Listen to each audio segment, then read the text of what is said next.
0. Hooray! Yes. I'm calling this Touch My Green Pus. Ew. All vegans only. 2 more episodes and we're a palindrome. Yay! Brilliant. Hey, good stuff. Eating mother in the kitchen. Eating mother in the kitchen. Yeah, there you go. So, welcome to episode 270. I'm Lee. I'm Darren. I'm Jim. Are you? Are you sure? I'm Elton.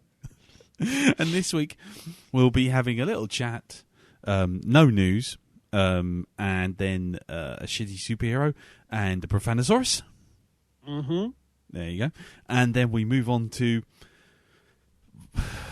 We just move on to it. We'll get there. We'll cross that bridge when we get to it. We set fire to that bridge when we get to it.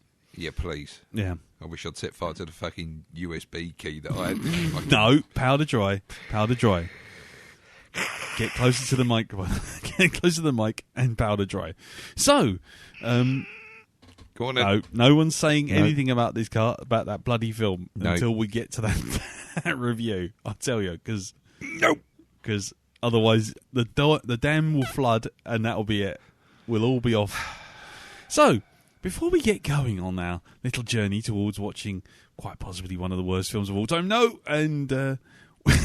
what are you doing? It's my brain ticking over. Is Okay, just it's a idling. glitch in the Matrix? Is it? All right. Okay. Oh, I'm like Right. a record that's got a scratch in it. From just so everyone knows what I'm looking at, basically it looks like Darren's turned into Eagle Eyes Action Man. His eyes are blinking backwards and forwards, and he's got this kind of weird nervous tick, like someone keeps knocking him over. Yep. Well, as long as he doesn't turn into Action Man's nemesis, the Intruder, you'll be all right. yeah, no one wants that. No- The alien strongman from another world Yes. also known. with his dubious hugging action. Yeah, he always attacks from the back. Anyway, so before we get to that, let's see how everyone's week's going, and we'll start this week with you, Jim. How's your week been? Fairly quiet, really. I've not done much over Easter as the weather was changeable in the great style of 2 bank holidays. Excuse Yeah. for the weather to do as many seasons as it can in one day. Mm-hmm. So really just did a lot of loafing around, in which I mainly sat down and listened to Summer of Night, the audiobook version of Mr. Dan Simmons' novel, which I thoroughly enjoyed. Yeah, very, very good. Have you got the sequel as well, Children of the Night? I have not yet, no. Ha ha ha! I'm looking at it right now, hardback. Do they make beautiful music? No, these ones don't. These No? ones actually no. It's really good. Anyway, sorry. I'm diverting. Sorry. Carry on. So I've got the Terror on audiobook, and it's kind of... Dan Simmons is one of those authors I've never read that many of. I've read some and really liked them, but never managed to read them all for unguessable, strange reasons. Yeah. May well get on a Dan Simmons kick. As I read the Hyperion stuff when that was coming out, Yeah. at the start of the 90s. Yeah. Really loved that. And Carrion Comfort, his vampire novel. Yeah. That was great fun. And it's Yeah. kind of, I might have to go back to that as well. Yeah. The audiobook was rather well read, so I might actually look for some more Nice. on audiobooks as well. So Yeah. that's really been it for me. I'll keep it brief, as I suspect we have a lot of feedback. Calling for my blood. Calling for your blood. Yeah. How did you know that, Jim? That's uncanny.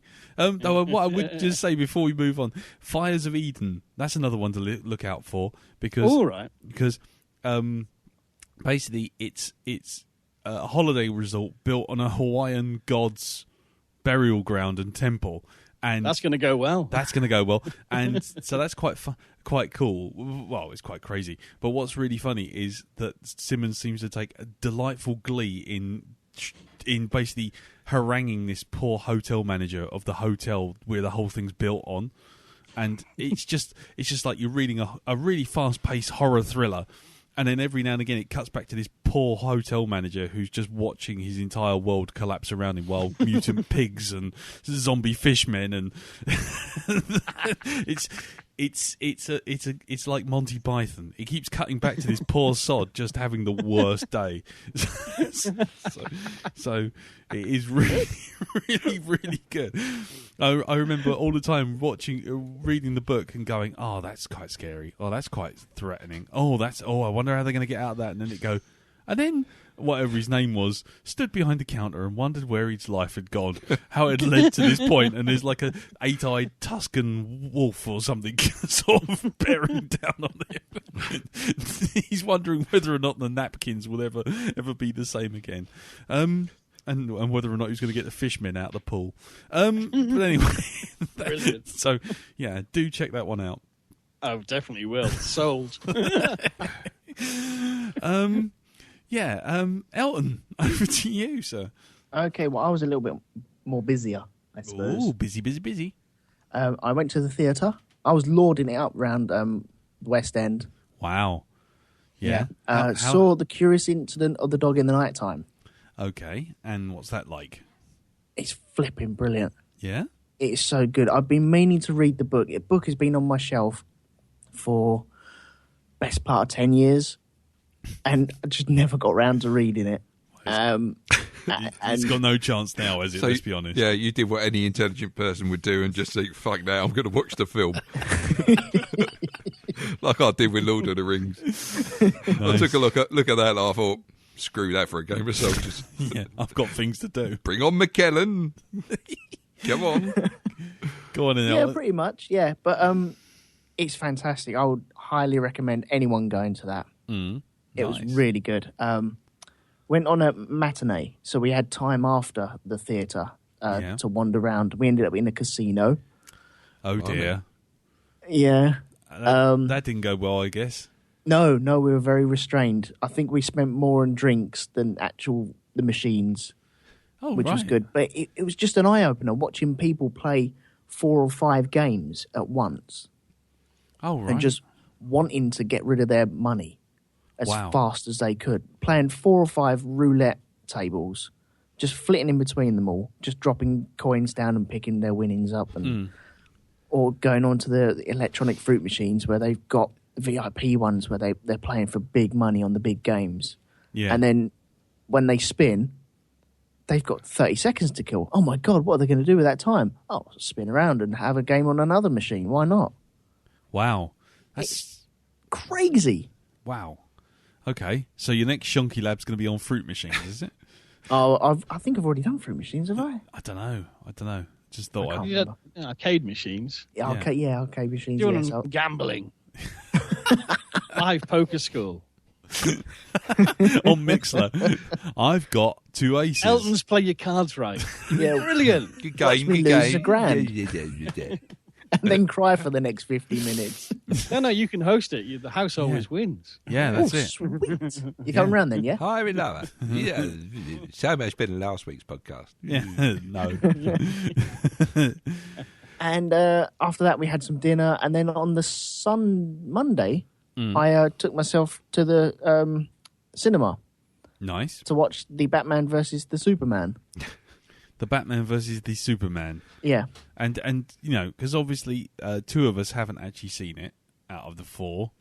Right. Well, I'll tell you what, I'll wait until the other person mentions it then. Okay. Yes, we can have a bit of a tete-a-tete. Yeah, without getting too spoilery. There will not be any spoilers. Not that it matters much, because 5 seconds of the comments of IO9 and Chud.com managed to inform me of pretty much every single thing. Well, the trailer did quite well at that as well. So I understand. Cool. Okay. Anything else? No, that was it. Just I'm now skint. Did you see 10 Cloverfield Lane, by the way? Did you say that? Yeah, I've seen that. Oh, yeah, I did that too. Yeah. Okay. Cool. All right. So we can have because that's my week basically. Ebert and thingy Schuster. I don't know. Schuster and Schuster. No, what are you talking Ebert about? and who's the other bloke? Ebert and those 2 film reviewers. What the hell are they called? Rogers and Ebert. Psycho and Ebert. So, what did you think of the film? Kill everybody! Yeah, I thought that too. Nice. Okay. Well, we'll get to that. We'll get to that in a minute then. Right. Well, then over to you, Mr. Barnard. Yeah. How's it going? Well, I've had quite an action-packed week this week. Yeah. Well, I wouldn't say action-packed, but it's been a bit busy. Yeah. And so to start the week off, Yes. I met up with Odile, who had a Zeresh and a Will in tow as well. Well, that's always handy. Yes, so had a little bit of a beer and a little bit of food, a bit of chat for a couple of hours, which was nice. And then come Good Friday, I went along to, and this was I'll just come out of it. I went along to RuPaul's Drag Race Extravaganza. What kind of engines were they using? Oh, they're very big. 400 cc Electric V8. sixes, I believe. Electric sixes, yes. Electric is very good. Jim. Electric Very sixes, good. yes. And my wife is a very big fan of the show on TV, and I've watched a few episodes myself. And she kind of said, "Oh, yes, come on, let's go along to the ones coming in London. Do you want to come on?" I thought, "Yeah, what the hell?" And then I thought about it for a while. I thought, "No, I don't want to go." And she'd already bought the tickets by then. It's like, okay, I guess I am going now.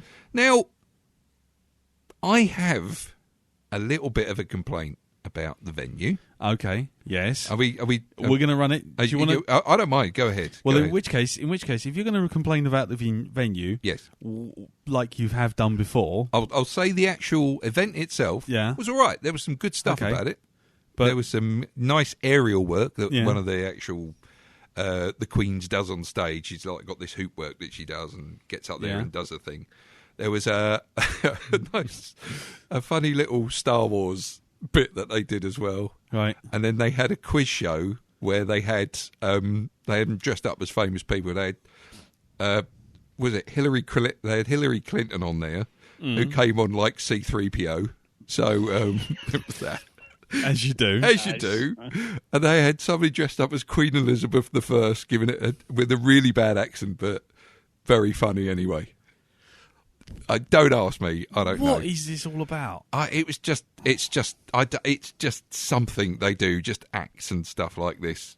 It was nothing like the actual TV show, but which I'm glad to say I left Turner before they even got involved in that. Indeed. But anyway, let's get to the venue. Okay, in which case it's time for Darren Complains About a Venue.com. Yes.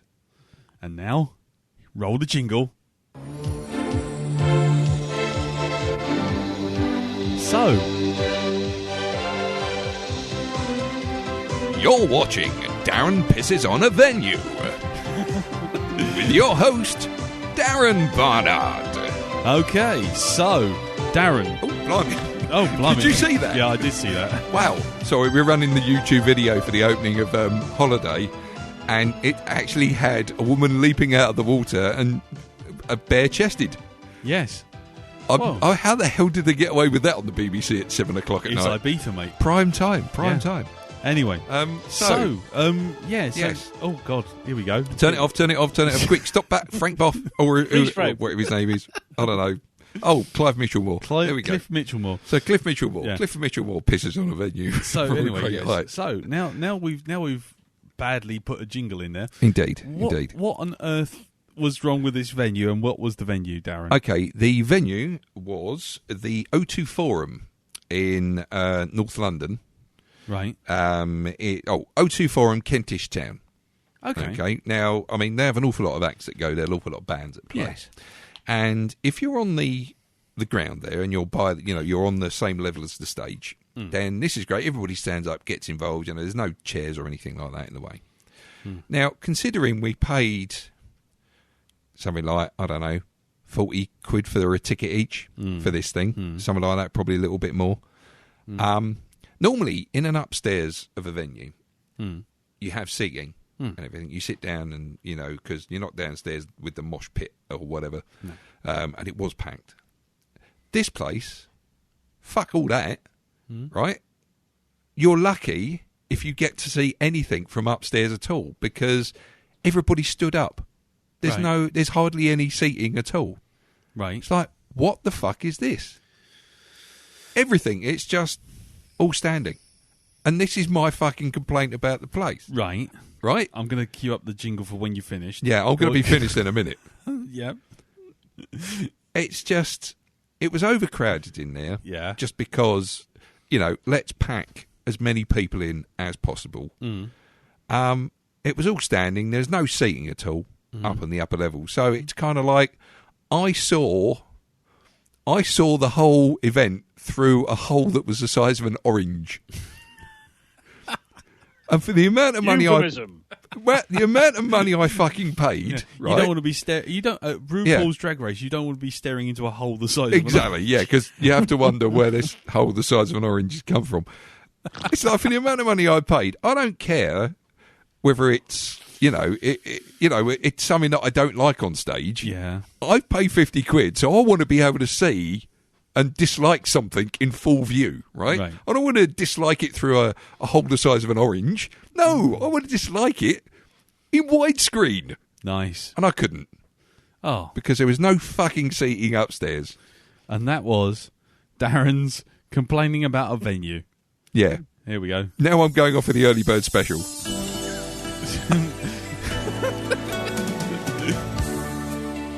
was over before it had begun.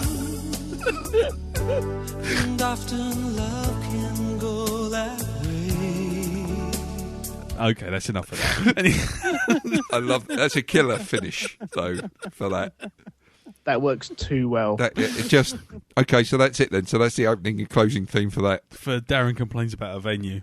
We may have another one of those at the end of this month, or the end of April. Yeah. When I go to the O2 to watch Jeff Lynne's ELO. Oh God. Okay. And I'm talking about the Maid Auditorium.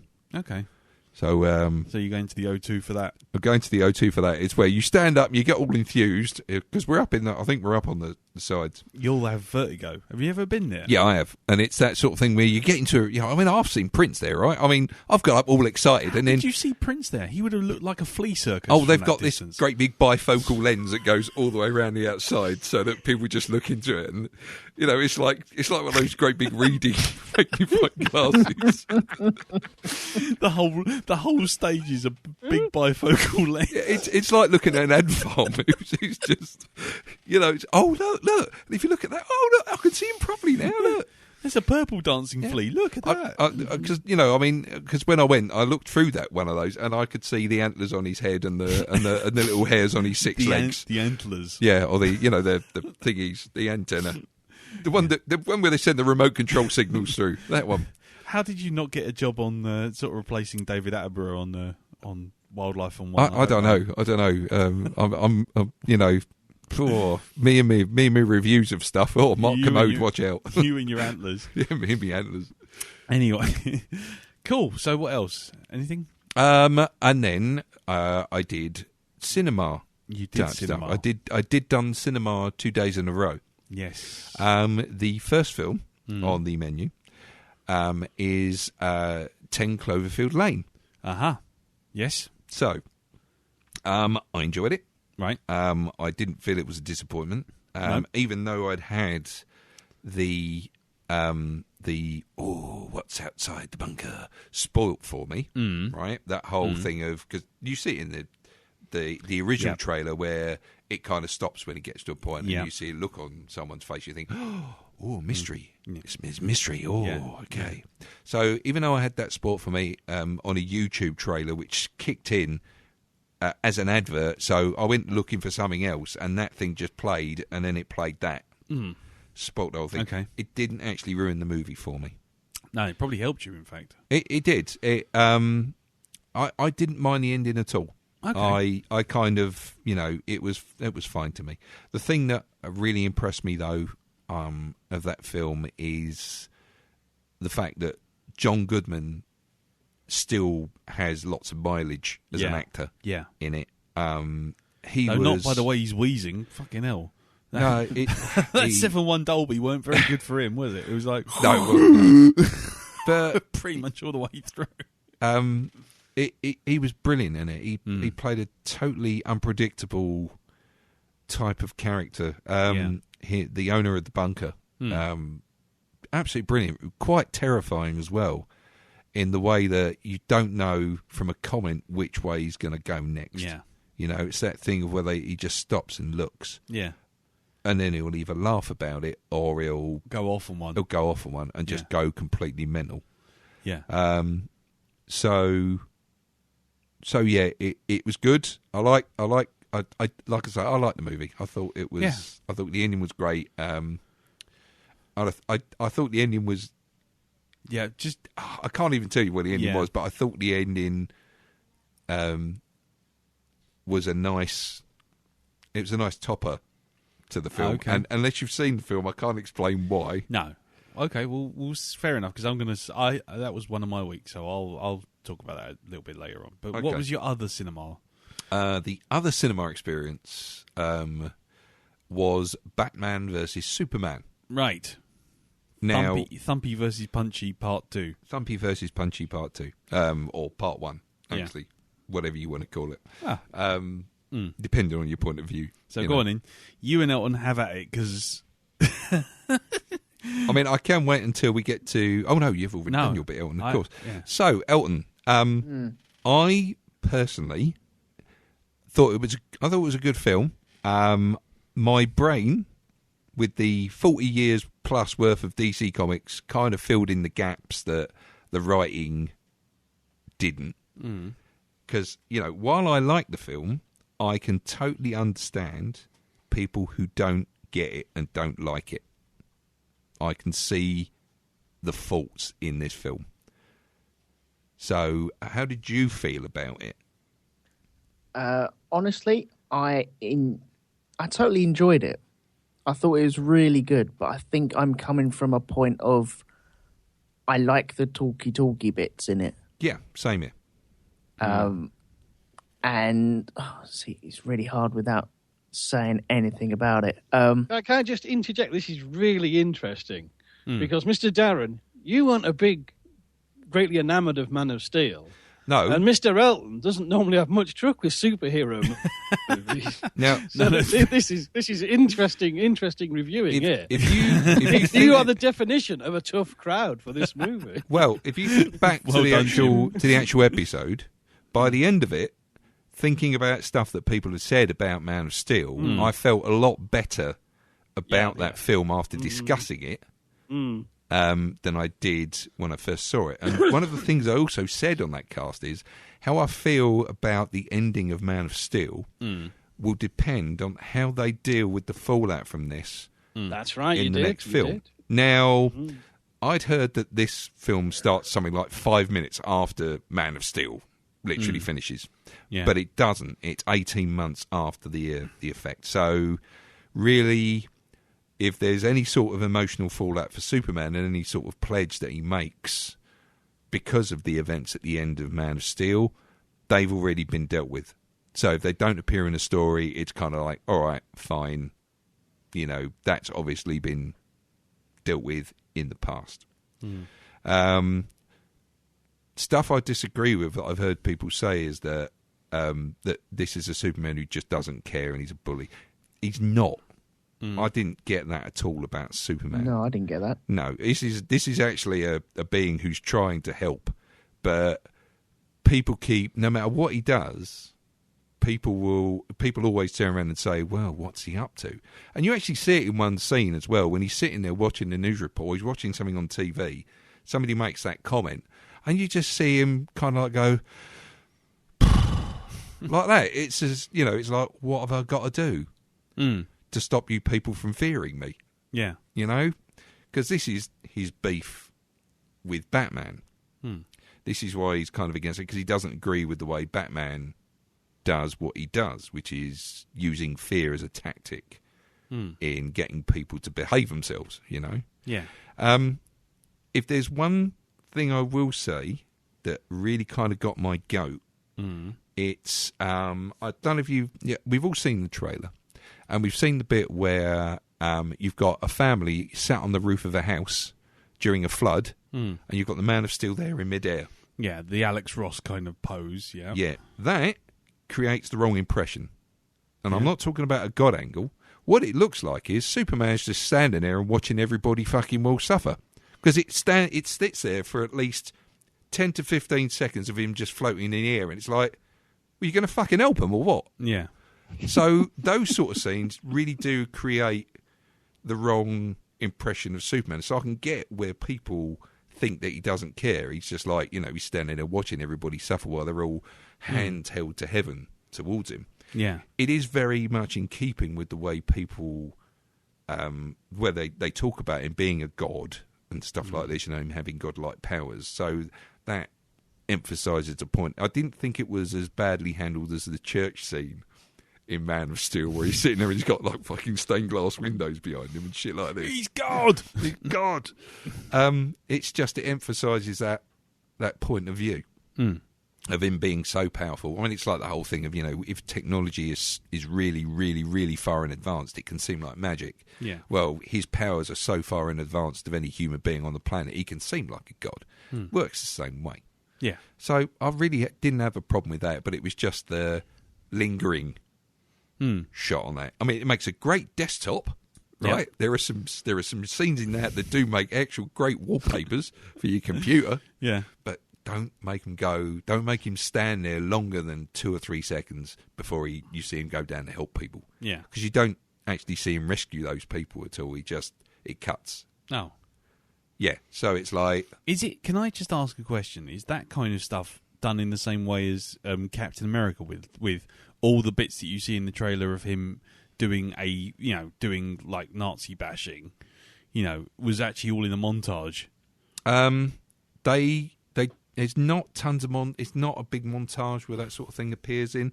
They slot those bits in every once in a while to emphasise certain things. Okay. No, it's just something I was wondering, that was all. No, it's it's just trying to emphasise he's trying to do good. He's trying to help, which is a bit of a switch on the whole blowing shit up in the first movie, Which, fair enough. That's cool. Yeah. How did you find stuff like that, Elton? Did you mind it at all? What, the montages, slow-mos and all that lot? Yeah. I thoroughly enjoyed the montage. There's some beautiful shots in it, I must admit. Yeah. It's really hard without giving the game away. Yeah. But we know Schneider did Watchmen. Yeah. And there's certain tools that he used in that, which he uses in this. I was telling this to Lee earlier on. Said exactly the same thing. Did you feel as though there were certain scenes where they showed Superman in these sort of slow-mo bits where you could have taken him out and put Dr. Manhattan in? Oh, God, yes. Yeah. Yes. And it would have... Had you said that was a scene from a second Watchmen film or a prequel, that could have... That would have done you. It would have been believable. It's totally... You can swap them straight out for each other. Yeah. It's pretty much the same person anyway, really, isn't it? To an extent, it's the whole powers thing. That's it. I mean, Manhattan's much more powerful than bloody Superman. Yeah. There's a few things I was scratching my head on about the location of Gotham and Metropolis. Yeah, they've moved them now, so they're right next door to one another. They're just across the Mersey from each other, aren't they? So you can go, hello, Batman. Hello, Superman. Yeah. You Hello. can see his call sign and Superman be like, Oh, hello. "Right, he's out again." Fucking hell, he's out again. But if he had a bird, then at least you know he'd be out. Yeah, if you knew it's Bruce Wayne, he's out of the house. Quick, rob it. Yeah. Quick, go put the light on. I suppose actually they're both based on New York in different aspects of New York. So putting them together, having near together actually makes certain sort of sense, I suppose, thinking about it. There, at the beginning of the film, you do get a retelling of Batman's origin. Because we don't know that after 75 years. I know, but it's kind of like Zack Snyder's like, well, I mean, the thinking into this has been like, okay, everybody knows what Batman's are, but I still feel as though I've got to put it in there. So, again, he does what he did with Watchmen, and he puts that in the opening. Is there any sort of Bob Dylan playing when that happens? Okay, I was trying to skirt around that, but that's fine. Let's go. There is, isn't it? No, I can't remember, but it's dealt with. It's dealt with the same way as Watchmen. So it's like there is that in there. I think you needed that there, though. Yeah, it's kind of like you do need it. I mean, I haven't seen it, but all I can say is, if you're going to stick a Batman origin in there, it's like, why do we need it again? Well, is there anyone on Earth who does not know Batman's origin? No, there's a lot of people who don't. What if you've got people who don't like comic books, don't really know Batman at all, right? Really, though? Well, yeah. Well, why not? No, everybody's. The thing is, if you do it in a compressed way, the same way kind of the second Incredible Hulk did it, yeah, or even the Incredible Hulk TV series of kind of a Watchmen, do it as part of the credits. You've got it there for those who don't know, and it's not took too much of anyone else's time. Yeah, kind of. I think that's fair enough because that's how the comics do it. Yeah, for every now and again, it's done to emphasize. Retell it again in 5 panels. There you go. If you didn't know, there it is. For everyone else, turn the page. But it's not just setting up Batman and his history. No, you need there that. For a reason. You need that thing for something. Well, for stuff that's going to happen later on. It's not just there just to, oh God, we got to go through all the build up again. It's not done just because you have to. It's done because of a purpose. Yeah. But we should move on swiftly from that. So, getting on to the subject of the man in the bat ears, yes. Ben Affleck. Yeah. I absolutely loved him as Batman. Yeah. I thought that was it. It was like, for me, that Batman, his bow, he encompasses an awful lot of what he should be. He's a detective and he's a combatant, and that's it. And that's what he was in this. Yeah, and you see it. You see him working on stuff and the cogs turning in his head and the way he speaks to certain individuals and and oh, by the way, this, and they're like, oh. Well, I have to say again, I've not seen the film, but the one thing I noticed is all the reviews do mention that he's like the best thing in it. And Jeremy Irons. Jeremy Irons. But it's going to be another one of those for all those internet naysayers who basically kicked this film to the curb. Yeah, the instant the casting was announced. From the instant the film was announced. Oh yeah, from the instant before it even had a title, people were shitting on this film.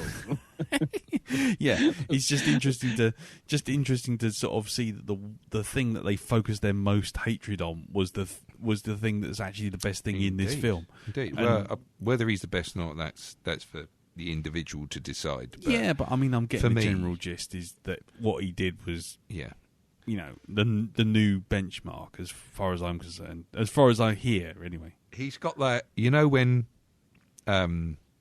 Batman's when he's trying to goad someone, he does that very well. Yeah, he does that very well with Superman. It's he looms. And the thing that I love that bit and you do see this in the trailer when they're at the party together. Yeah, and he turns to Clark Kent, says, "So what's your take on the Batman?" Yeah, and Ben Affleck doesn't say anything. He just looks at him. You just see the corner of his mouth go up. Yeah, and it's that. Oh, son, just you don't. You have don't. No you're playing in the big boy leagues now. I just love that. And I mean, I really, really like this new Batmobile. Mm-hmm. Jesus Christ, it is the equivalent of right, you've seen Casino Royale. You know how James Bond was at the beginning of that. You had the bad guy doing all the acrobatic leaping about and stuff and like James this. Bond just going straight for a wall. It is basically the Daniel Craig of Batmobiles. Yeah. I didn't like it. No, it feels like a shopping trolley's been squashed by a big pallet of crisps. Not that you really get to see any real definition in it as it's doing its thing. It's just what it does. It's just like, oh, that's another thing I'll say about Ben Affleck's Batman as well. Yeah. Much like the Batmobile, his Batman does bring the fear, and it's totally believable in his Batman. The other ones, I don't know so much, but him, yeah. And it's all especially down to one one little bit which is straight out of a comic book, and it's not an action-packed one. It's just bang, Yeah. and it's like, yep, I would be dropping a packet if he turned up suddenly like that. So, Nice. Okay. Well, that's good. I tell you, I mean, it's good because the thing is, you see so much of this stuff online where everyone dogpiles on it. yeah, And reading between the lines, you see the problem is that it's not that it's a bad film; it's that it's an average film with problems. it's stuck together with sticky tape and blue tack. Mm. The good bits that are there, you know, because there's good in this film, but I think the voices have been the loudest on what doesn't quite work for them. Yeah. So, you know, and I'm not going to be down on anybody who actually doesn't like this film, because, like I say, for me, my brain filled in the gaps because of stuff that I know, stuff I saw on screen. I know its relevance. Yeah. To certain things, Right. so it's, you know, But that's part of the problem, isn't it? That a lot of people probably don't. This is why people don't get it. This is why I think, because of that, it looks disjointed, because it's like the Harry Potter films were to me. To me, those things, I've read the books, but all they are just highlights. That's all they are. Those films. Yeah. You know. Okay. I mean, yeah, I'm sure if we do all get to see this film at some point, we could probably do a little spoilery mini-sode on it if people are interested. Yeah. Because I'll be quite interested to kind of actually see it, because, you know, as has been well documented in this podcast, I have something of a love-hate relationship with Zack Snyder. Yeah. I don't know how you're going to fall on this one. Normally I've got an inkling, but I don't know. Yeah. I'd say read every bad review and don't read any good ones. That's what I did. I don't know. I mean, every review seems to be bad review, but okay, I mean, just go in. But then again, I think them. one thing that gets lost in this discussion online is a lot of these reviews that I've seen, it's just critics reeling out the usual superhero movie review that go, oh, it's juvenile, it's overlong, it takes itself too serious, and there's too much CGI, job done. Yeah. It's it's the same superhero review they've been churning out for the past 5 years. Just change the name. There we go. yeah, Stick it out. That'll do.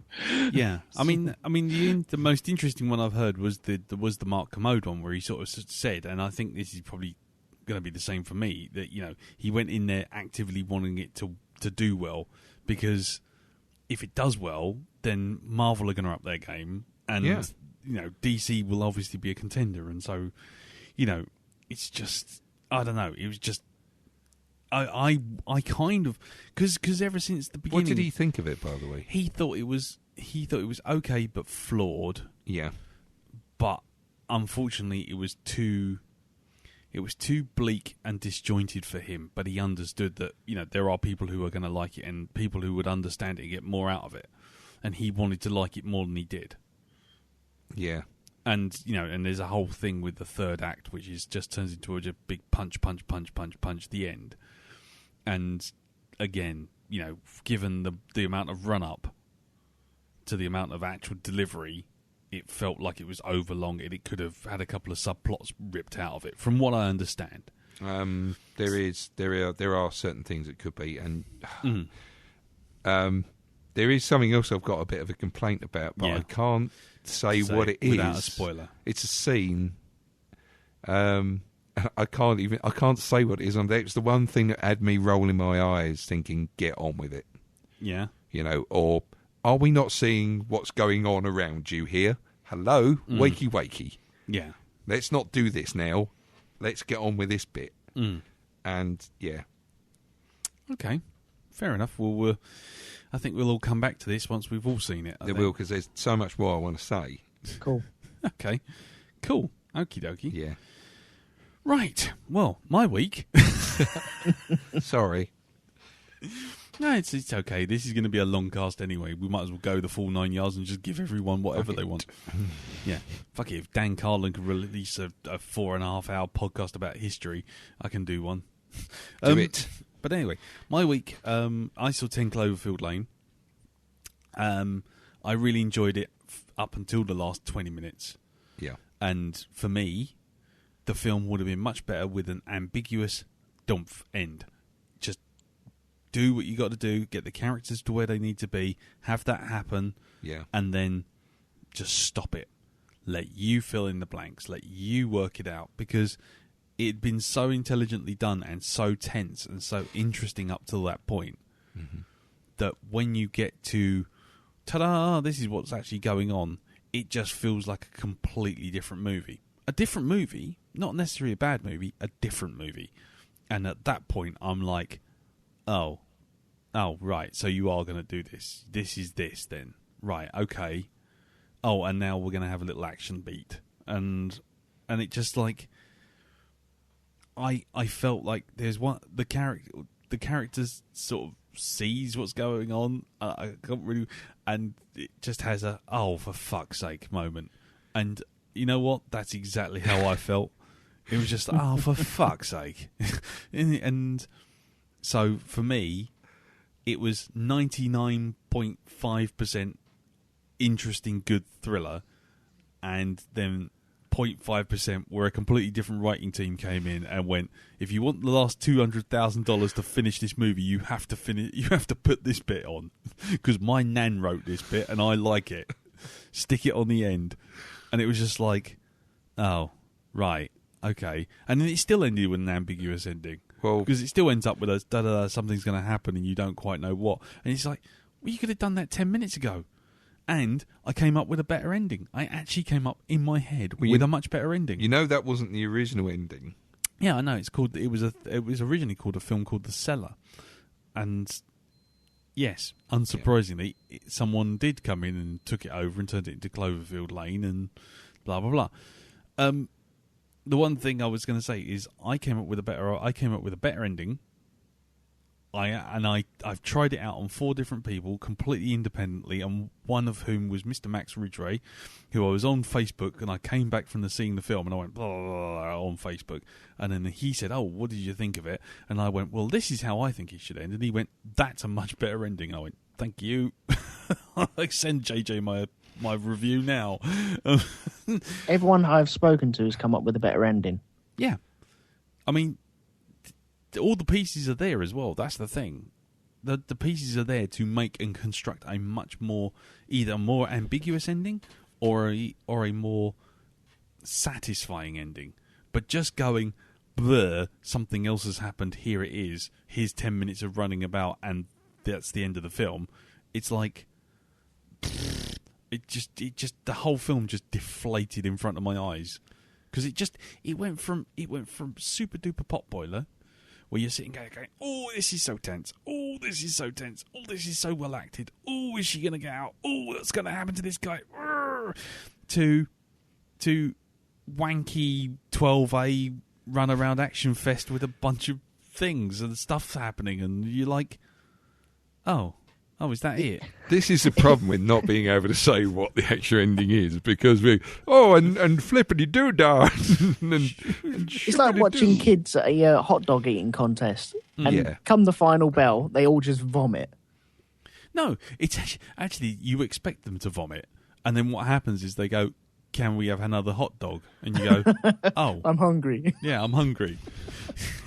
That's what it's like. It just builds up and builds up and builds up, and you think, any second now, there's going to be vomit and hot dogs everywhere, and they go, can I have another hot dog? You're like, oh, really? Oh, okay, that's a bit boring.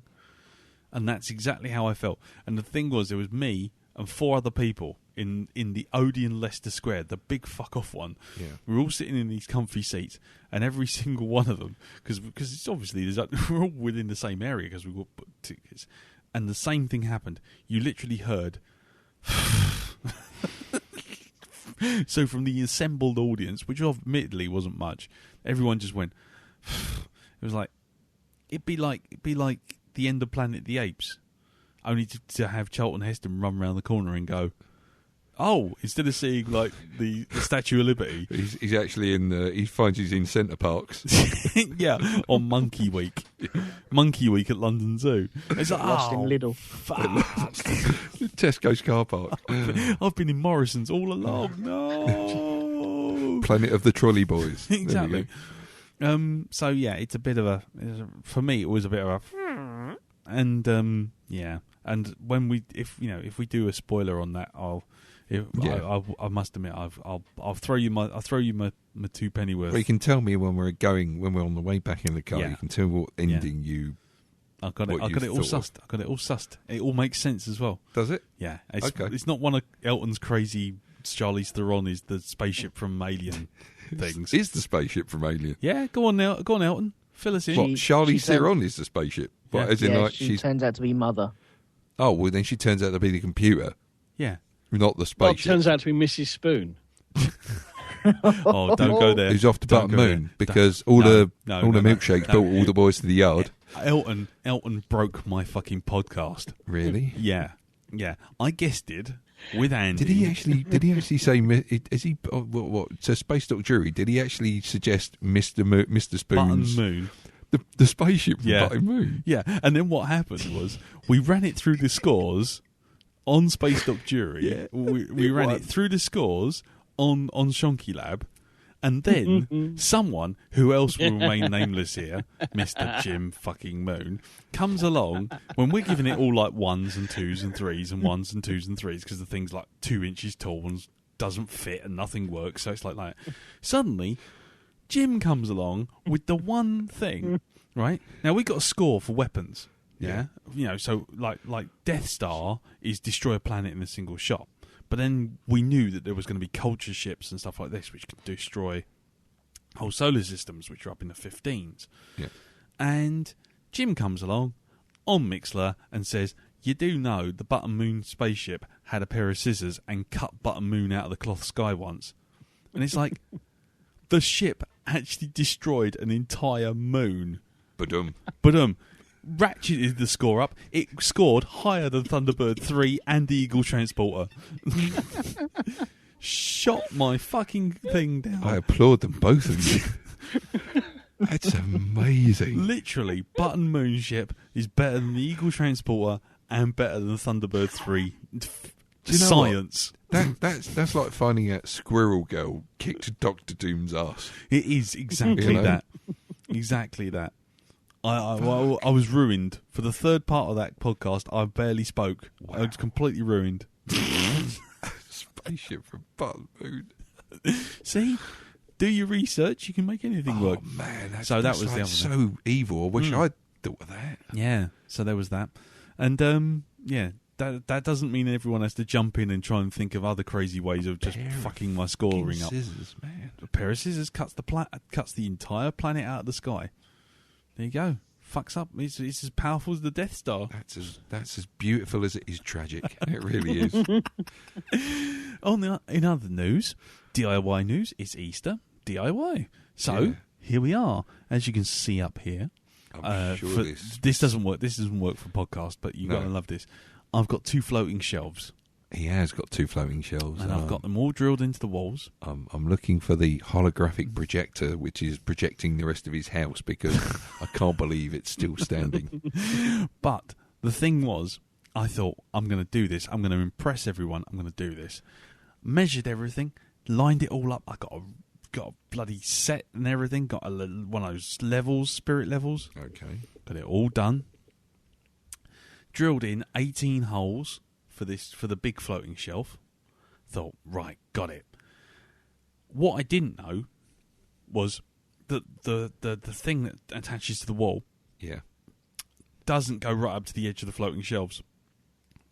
So I drilled 18 holes only to find that the actual shelf, once put on, is another 6 inches off to the left, which is actually straight through the wall that it's sitting next to. Because it's supposed to go into a corner.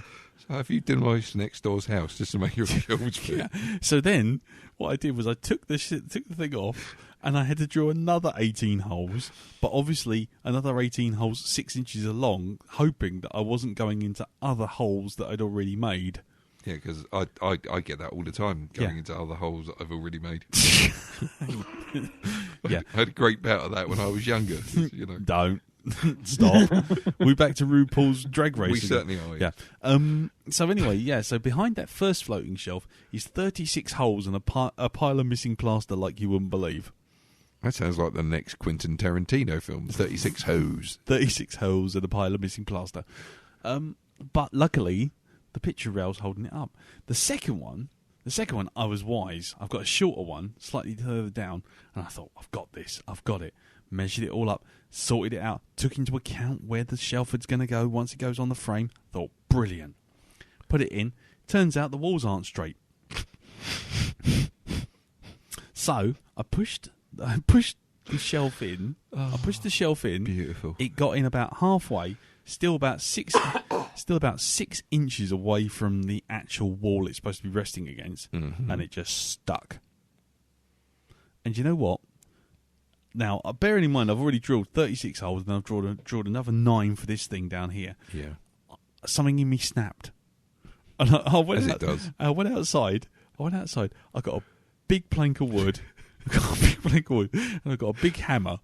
And I came back in, and Carol's going, look, it doesn't matter. You can just take it off and screw it. I went, it fucking does to me. I put this plank of wood onside the shelf, and I just kept whacking it and whacking it and whacking it and whacking it and whacking it until it actually forced it all the way into the edge of the wall, all the way into the edge of the corner of the wall.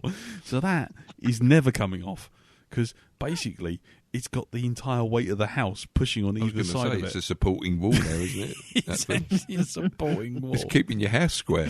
It is. It literally, it cannot move. I thought like, about halfway through, when the red mist had settled, I thought, actually, no, I better take this off. And I couldn't. So I was committed. So now I've had to get it back in. That's it. So that shelf's never coming off, ever. Not without taking out the whole wall. Wow. So there you go. So that was that.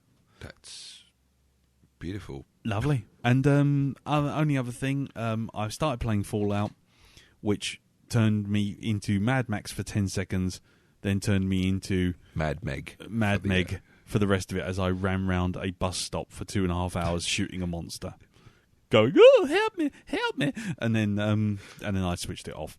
And the other thing was, I finished watching Star Wars Rebels. Got 2 episodes left to go, because they're actually airing now.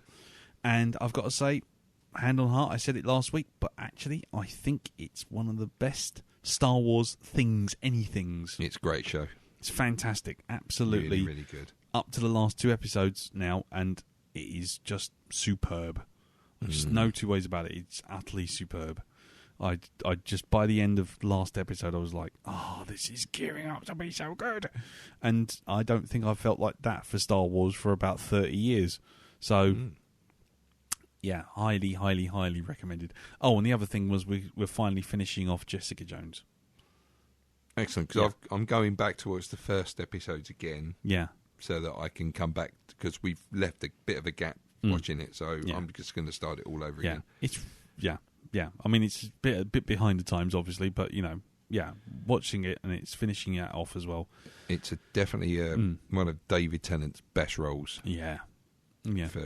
I think none. Children should be seen and not heard. Yeah. And definitely not seen. Get in the cupboard. I need to go for a week. Get in the cupboard. I'm going in the cupboard. Yes, you are. Yes, you are.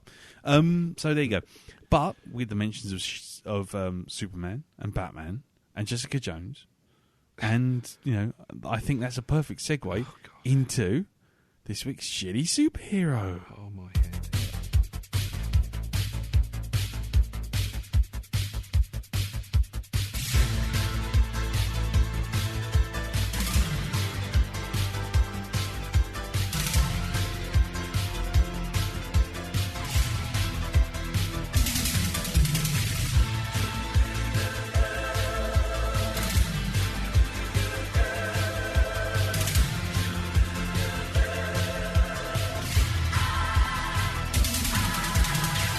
Where have all the heroes gone? We're left with all the nods.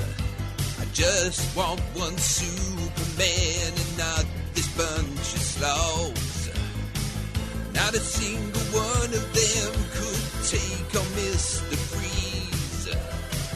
They're so lightweight they could get blown away in a stiff breeze. the shitty heroes. The Spanish costumes are just a little bit too tight.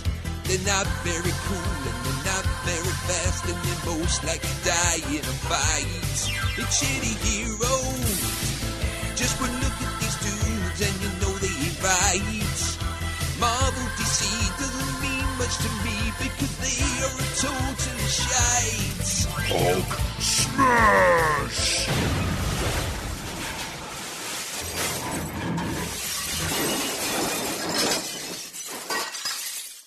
Puny lunch singer.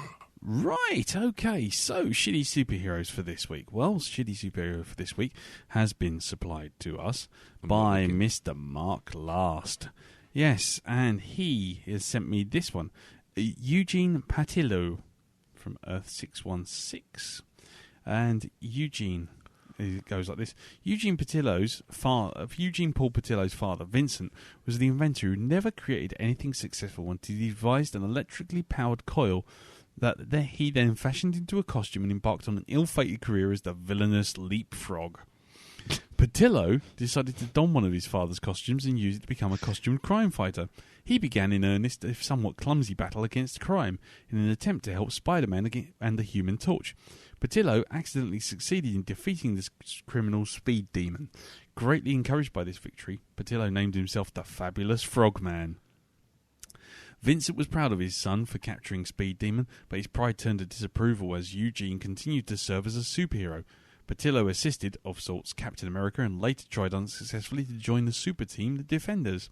Afterwards, Patillo was encouraged by Spider-Man to join with the Toad and Spider-Kid in forming the Misfits, although they disbanded almost immediately afterwards. Most recently, Patillo defeated the villain White Rabbit with the help of his father, who donned the version of Leapfrog's costume again. Yeah, that's it.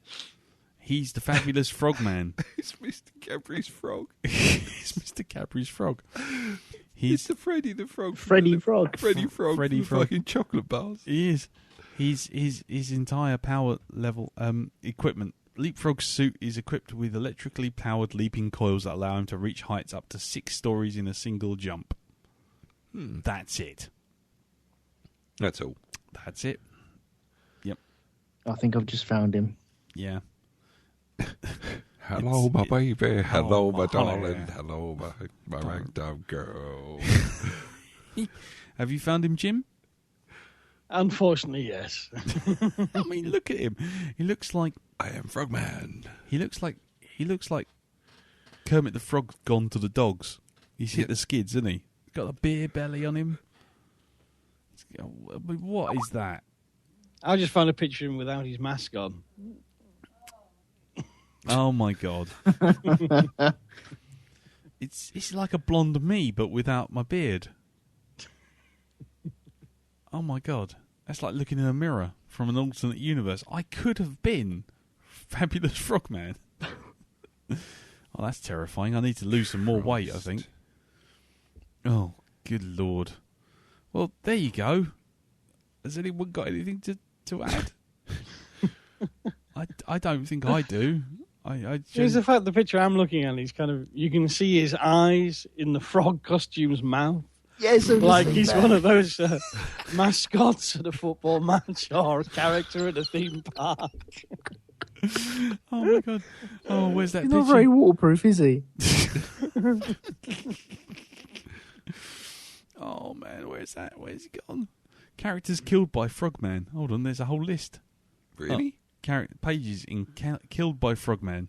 None. Oh, right, there you go. That's handy. Thanks for that. Oh, well, there you go. He had a fight with a walrus. Did he? Really? Hang on, I've got to show you this. I'll hang on. Here's the Frogman. Here's the walrus. Cuckoo-ca-choo. Here we go. Feast your eyes on this. Hold on. Let's have a look at this. Oh, my giddy aunt. What is that?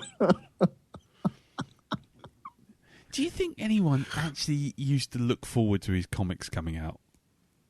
Yeah, him. I mean, did anyone actually sit there and go, you know what, this will be great? You know what? This is what drunk uncles think that they look like when they're fighting. Yeah. Oh my word. And then reality hits them. Yeah.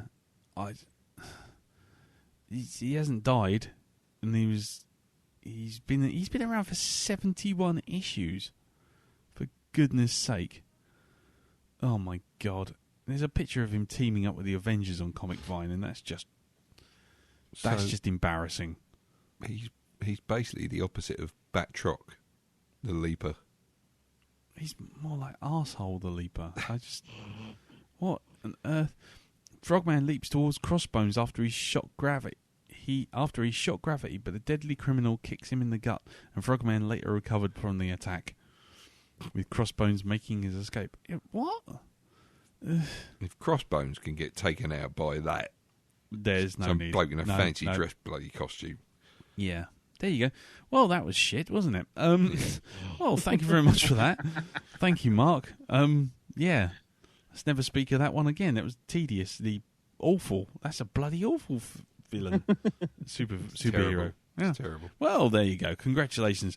The section goes from strength to strength with another horrible bloody entry. Right.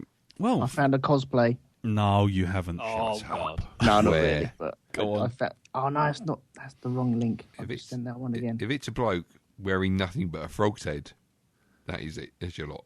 Hold on. Hang on. No, Elton. I was joking. Hang on. Don't go there. Don't go there. Hold on. Oh, God. What is this? Do you want to know something really sad? Oh, Do you want to know something really sad? Go on in. I went to over Easter. I went to a what's it? I went to an ecology park with the kids. Yeah. And it was Frog Day, and there was someone actually wearing that costume. Really? That very costume, giving out Fredo Frog chockies. When all of a sudden everything goes quiet and the camera zooms on him, he looks into the camera with sad eyes and A says, single tear. I'm a physics major.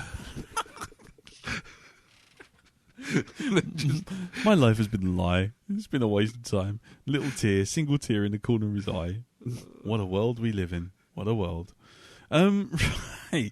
Well, there you go. That was terrible. If anyone would like to send in another shitty superhero, by all means do so.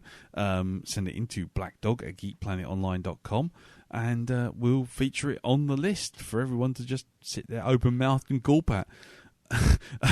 The other thing I would say is Fiendish Dr. Will, you sent in a Disco Stewie type supervillain. I'm afraid to say we have actually featured him already. Yep.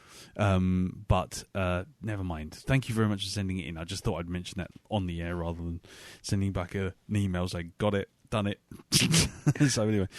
So thanks very much anyway. Right. So I guess we should move on. Jim? Are you ready? Yes, indeedy. Okie dokie. I shall roll this jingle then that I did dumbfound.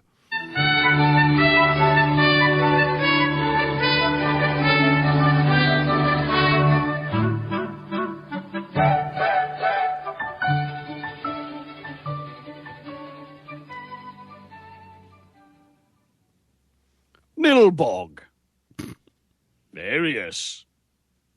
A type of goblin in first edition, Advanced Dungeons and Dragons. A fictional high school in Guitar Hero. A fictitious and rubbish town in Troll 2. And also any pub, bar or eatery that won't let you in to use the shitter without making a purchase first. Nice. Nilbog, get out. Well done, sir. Thank you very much for that. Good one. Pleasure as always. Like it. Well, there you go. That neatly lines us up for for this film, which I guess is Troll 2. If anybody would like to take a break, stop the podcast now. Go get yourself a cup of tea. Strap yourself down. This is going to be a bumpy ride.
wiki with it. Getting wiki with it, yes, indeed. So here we go. Troll 2, directed by Claudio Fagracio, credited as Drake Floyd, just in case anyone decided to hunt him down, presumably. Screenplay by Drake Floyd. Story by Rosella Druidi and Drake Floyd. Starring Michael Stevenson, George Hardy, Margot Prey, Connie McFarland, Deborah Reed, Jason Wright, Darren Ewing, Jason Stedman, and Ethan Sarfy, anyway. And Poundland's Halloween display. Yes. Most of Poundland and Partiga's Halloween display. Right. It was released on the 12th of October 1990. It's 94 minutes long, which is 93 minutes longer than it needed to be, and its budget was $200,000. No box office though. Remarkably, No box office, really. No box office. It is worth mentioning at this point, ladies and gentlemen, that me and Darren are drinking beers because that's the only way we're getting through this. Yep. Into the production. The script, originally titled Goblins, began as a way for director Claudio Fagricio's wife, Rosella Drudy, to express her frustration with several of her friends becoming vegetarians, which she claimed, quote, pissed me off. The film was produced by Edouard Sarlu and Joe DiMartio, an Italian exploitation film director notorious for his stated views that the profitability of films was the more important than their entertainment value, which is handy. D'Amato worked under the pseudonym of David Hills and kept, in keeping with Amatio's production philosophy, many of the components of the film were created with little to no money. The score, composed by Carlo Maria Cordo, was played entirely on a synthesizer, consisted of a few brief themes repeated over and over. Sorry, it would have sounded better if you said it was played entirely on spoons. It's not far off. Yeah, and longtime friend and frequent collaborator Laura Gemsa, who had built a reputation on 70s and 80s for her roles in various Italian grindhouse movies and erotic films. Gemsa's design for the costumes consisted of burlap sacks and rubber Halloween masks. No. Really? Wow. I didn't know that. Some of which were reused in D'Amato's Ator Barbarian franchise, with only one goblin, which I'm sure we'll get to at some point. They're shocking. I bet they are. With only one goblin mask modified to have a movable mouth. Tsar Louis also brought the rights to a goblin mask used in Troll. The film was shot on location in Morgan and Porterville, Utah, in the summer of '89. A large M erected in the mountains outlying of Morgan is visible in a lot of the shots. The production crew were made up entirely of non-English speaking Italians brought to America by Fagracio. The only fluent English speaker on set was Gemsa. Fagracio and his crew largely relied on a broken pidgin English to communicate with the cast, who recalled not being able to understand much of what went on. The cast and a few experienced actors had a few experienced actors and was primarily assembled from the residents of a nearby town, who responded to an open casting call hoping to win roles as extras. George Hardy was a dentist with no acting experience who showed up for fun, only to be given the film's largest speaking role of Dom Packard, who played the store owner. Largest speaking role. Dom Packard, who played the store owner, was actually a patient at a nearby mental hospital and was cast and filmed his role whilst on a day trip. So the guy who comes out with the fucking hat, he was mental. He's properly... He is, yes, he was. Oh, nice. Oh, there you go. So yeah, he was cast and filmed all the while on the day trip. He later recalled that he had smoked an enormous amount of marijuana prior to filming and had no idea what was happening around him, and his disturbed performance was actually not acting.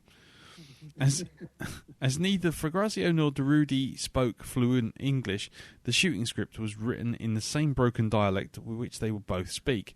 The cast would later recall that the script was only given to them scene by scene, and they had difficulty understanding the dialogue as it was written. Some of the cast members offered to correct their lines to make it sound more grammatically and syntactically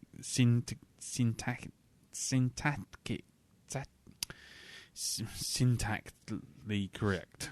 I'm going to say that, and I can't even say that, and I'm having a go at the script. That's good. But said that Fagrazio demanded that they deliver the lines verbatim.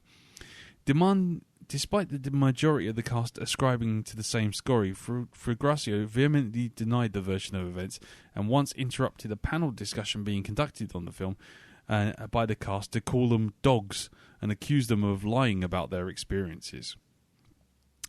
Troll 2 is widely considered to be an exceptionally poor quality movie, and it has come to be regarded as one of the worst films ever made by the public. The film has a 6% on Rotten Tomatoes. The acting and dialogue has become notorious for their camp value. The scene in which Darren Ewing's character states that he will be eaten next has become an internet meme, with almost 4 million views on a single video. Often appearing in videos alongside Garbage Day memes from Silent Night and Deadly Night 2. In terms of audience participation, Troll 2 has been compared to the films such as The Rocky Horror Picture Show, and the two films have often been screened together. Troll 2 has been given a riff tracks treatment by Michael J. Nilsson of Mystery Science Theatre and a special guest Richard Kayenka from Something Awful.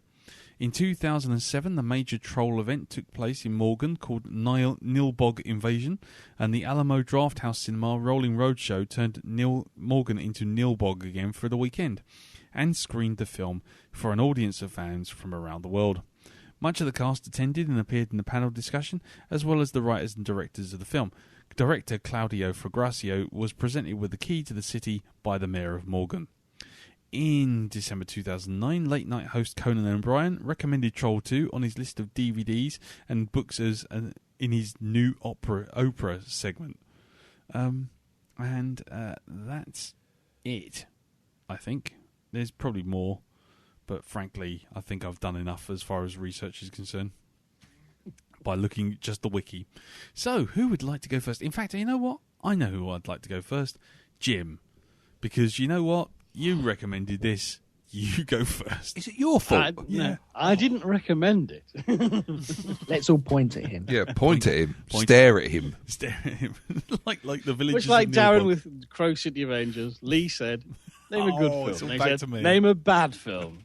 And I said Troll 2. You put it on the docket, so not my fault. Motherfuckers. Just following orders. So now the truth comes out. Film, I gave you the textbook bad film. Son of a bitch. I'm going to get blamed for everything. Yep. Your cast. Well, as you tell us, this cast isn't a democracy, so it must be your fault. Oh, bollocks. I'm going back to North Korea. Now, I only saw this relatively recently because I watched the documentary about it, Best Worst Movie, which is a cracking watch. Which tells you kind of how the film was made and how it developed this cult following and catches up with all the surviving stars who will still deign to talk about it. And so after saying that, I've got to see the full thing. And it is shocking. I mean, I think this is... It is one of my bottom 5 worst films I've made. I have seen worse. In fact, I've seen a worse film that now has the top spot of worst film I've ever seen. Oh, my God. Really? What would that be? An absolutely ghastly piece of trash, which is reprehensible on every conceivable level, called Wrong Way, 1972. Look it up on IMDb, and you'll find out why it's so shite and terrible. Troll 2 is... looks like a masterpiece in comparison. That's how bad it is. Oh, God. Okay. But Troll 2 is pretty awful. But I think it's one of those films that's kind of, as I said, kind of Birdemic, that's pretty bad. That's in the same league, but that was made by an idiot. This film was made by a maniac because it's not just bad, but every now and again it just throws something in They just go, what the fuck? Where did that come from? Your family is going to eat some goblin-contaminated food. You must stop them. How do you do it? You piss on the table. Of course. Of course. Your ghost of your granddad managed to appear in the wrong mirror and scare your sister. And then seduction with sweet corn. Oh no. Oh. Your friend has turned into a tree. Maybe just drag him by the pot out the door. What? Oh, Jim. I mean, it's just... It is inane, it is inept, it is incoherent, it was done for pennies, and it's absolutely unbelievable. It's kind of... I think I will suggest this film does have a value. Really? We live in an age where people go overboard at the drop of a hat. There's a tendency now for everything to have to be the bestest thing ever. Oh, don't mind, that sucks so hard. And in between, most of actually films generally are just mediocre. That's how the law of averages works. And, every now and again, you need to sit down and experience something like Troll 2, made by cack-handed maniacs, to really appreciate what bad scripting is, to really see bad acting unraveling before your very sanity, to witness a fool using a camera, to see an effects department that has come from the joke shop counter with a script that, could get you certified in a court of law. Nice. I mean, you really need to reset your critical faculties every now and again with something like Troll 2. Because you begin to realise, actually, a lot of the films you think are bad, actually, they're just all right, really. Yeah. A bit flawed. When movie making goes wrong, it can go appallingly wrong, like this. Yeah, there is... Man alive, I just... I'll get to my bit. Sorry, I'll get to my bit in a minute. Carry on, sir. I mean, I have no actual defense for the film itself. I think it's one of those things that if you love cinema, you've seen the best, you got to see the worst at some point. I mean, the redeeming feature perhaps of Troll 2 is that it is just so fucking demented that you can at least have a laugh with it. Which, you know what I mean? We often say the worst crime of film can really be boring. Yeah. Well, Troll 2 is just kind of, it's not boring. I'm not sure what it is. It's not good. but it is kind of every now and again just in help, kind of disbelieving laughter of kind of, I just nodded off. Am I having a bad acid flashback? Are they having a bad acid flashback? Who thought this was a good idea? Yeah, definitely. I mean, I think I took some bad acid after the time when I'm watching that. I tell you, that's the... You need bad acid. You need something. Oh, dear. So are you saying this is definitely sitting in the so bad it's good category? Is that what you're saying? I'm not personally saying that, though plenty of other people will, as attested by the cult following it has. I guess so. I think it's kind of, if it was like even shoddily made and they'd only managed to get out an hour and 10 minutes, it would probably fit that nicely. But as it is, it's kind of at full 90 minutes. It's kind of, there's too many long, boring, just ineptly badly done bits in between the mentalness. I would say in between the really credits, hold up. actually. For so bad it's good. Oh, man, yeah. The whole film is one badly, ineptitudely done scene. It is just colossally fucking awful. Sorry, no. So I hold this up as an example of so bad it's bad.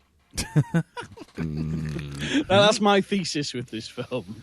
Yeah. So this is a textbook example. This is your critical benchmark for what a bad movie is. You want to see an incoherent script? Here, this is one properly. This is one getting its cock out, slapping you in the face. You know, this makes quibbling over plot holes look like the tedious, sad fan wank it is. This is bad filmmaking. Yeah. This is your benchmark. Yeah. From here, no other substitutes will do. Exactly. When you look at the word bad film, you've got to go back to this and go, is it as bad as this? I guess that's what it comes down to, isn't it? It's just like, as you say, you got to reset your own sort of values and go, well, actually, I saw a really bad film, but it's not as bad as this, because it really isn't. Oh boy. Well, exactly. I mean, say watching Transformers 2 is like having an overbearing bully giving you a Chinese burn while hitting you over the head with a broken Megatron toy. This is like having your legs bitten off by mad yaks while you're being slowly force-fed into a mincer. Yeah. I tell you what, that's a quote for the poster. It's like being eaten to death by mad yaks. That's fucking that's right on that's the strap line right across the poster. That's classic there, Jim. Thanks very much for that. My pleasure. Well, okay. Well, I think we know where Jim is in the grand scheme of things. How about you, Elton? Okay. Do you remember when The Karate Kid came out? Yeah. And the one with Jaden Smith. And oh, God. Yeah. They had Kung Fu instead, didn't they? Yeah. Yeah. Troll 2, Goblins. Yes. Is that your biggest problem? No, I'm just starting off there. I think we all agree it's very, very badly acted. The effects are terrible. Characters are piss poor at best, maybe. Yeah. Mum. There are characters? Yeah, I was going to say that's a bit fast and loose with the term there, Elton. Well, they're named. The named people in this film. Yes. Mum's hairstyle changes every shot, and she looks like she's had a line of coke every single scene. Her eyes could not be wider. No, it's there is something underlying about it for me. Not that it makes it good or anything. I think this is an abomination. You have Birdemic and you have Troll 2. Right. Now, Birdemic was a really terrible, piss-poor film. Right. Troll 2 is also in that category. But Birdemic had a girl having a shit and then attacked by a bird. Amused me a little bit. This did not amuse me in the slightest. I know it's not there to amuse me, but sometimes, we say so bad it's good so many times about movies, but this doesn't work that way for this. This has some sort of underlying thing. There's a lot of, I don't think they were actually using it, but it feels like there's a lot of fisheye lens in this. That sort of that feel, the claustrophobic film where everyone's staring at you, gathering around you, and making you feel very uncomfortable. Kind of reminds me of an old nightmare I had in my childhood, and it made me very uncomfortable. Right. Not that I was scared. There's a scene where a man is dragging a plant pot out, and he's saying, "No, drag me faster." For fuck's sake, honestly, are we actually doing this? Someone's telling them to do this, and they're getting paid for this. But I felt very awkward watching it, as if something had been stirred in my old subconscious. Careful now. Where's this going, Elton? Where I'm going, it made me feel very uncomfortable. Really? Yeah, it did. It's like an old nightmare popping up, as if I'd had a nightmare that I was a tree, and now they're attacking trees in this. I'm not saying I have had a nightmare like that, but that's how it feels.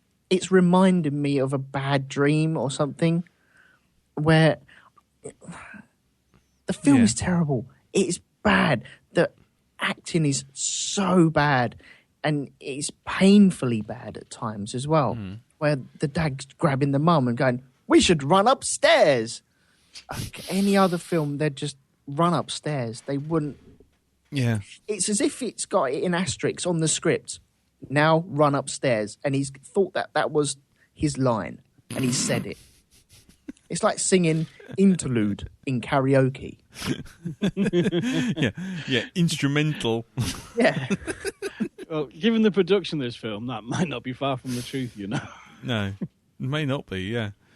But for me, when I was watching it, there were bits where I don't know whether I've seen this. I have never remembered seeing this, but Right. I'm wondering if I've ever been creeping downstairs, it's been on TV, and I've been watching around the corner through the doorway and caught bits of it when I was a wee little nipper. And I felt very uncomfortable in certain places. It was the green stodge, and when they're eating people, and it's making my hairs go on the back of my neck. Really? I didn't like it. I cannot abide it. I would not recommend it. I point fingers at people who like it totally, but I felt creeped out. Really? Yeah, honestly, I did. Yeah, there was bits. I'm not just saying it. There was bits there that made me feel uncomfortable. I couldn't. So is this on the roast potato scale? No, because I wasn't scared at all. I just felt uncomfortable. I can't describe it. I can't put my finger on it.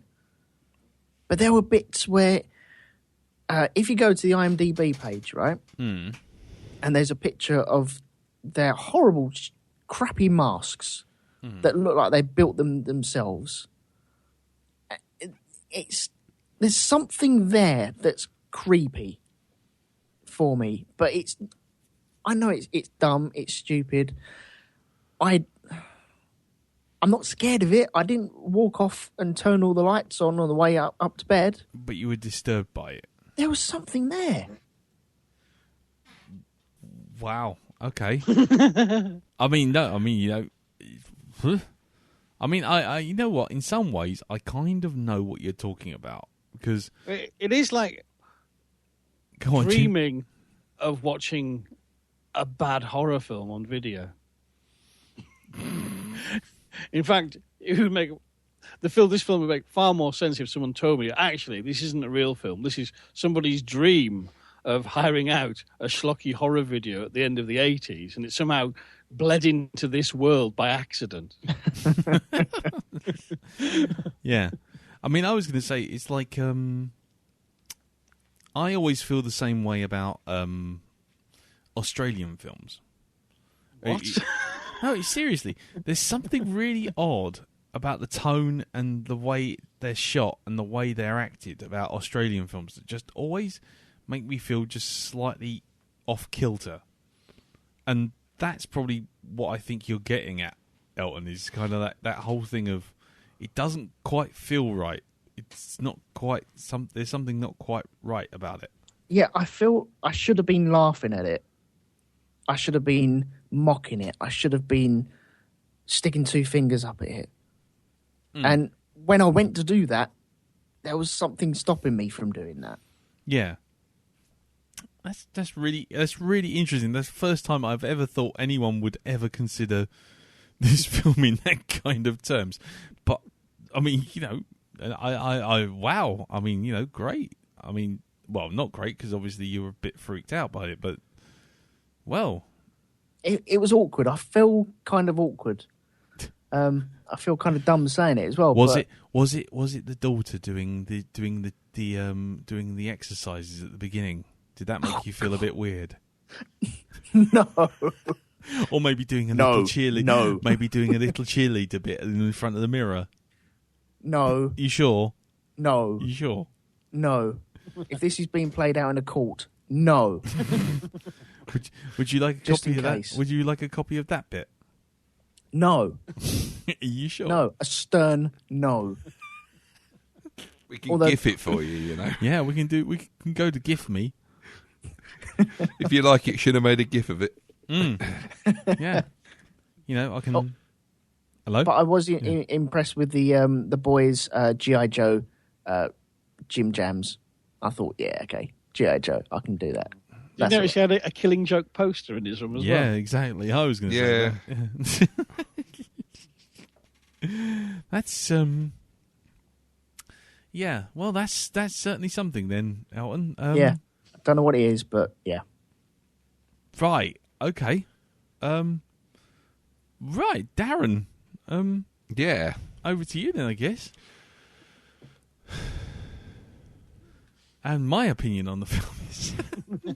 Go on. That's all you're getting from me is a sigh. Is It's that just... all we're getting? No. Go on.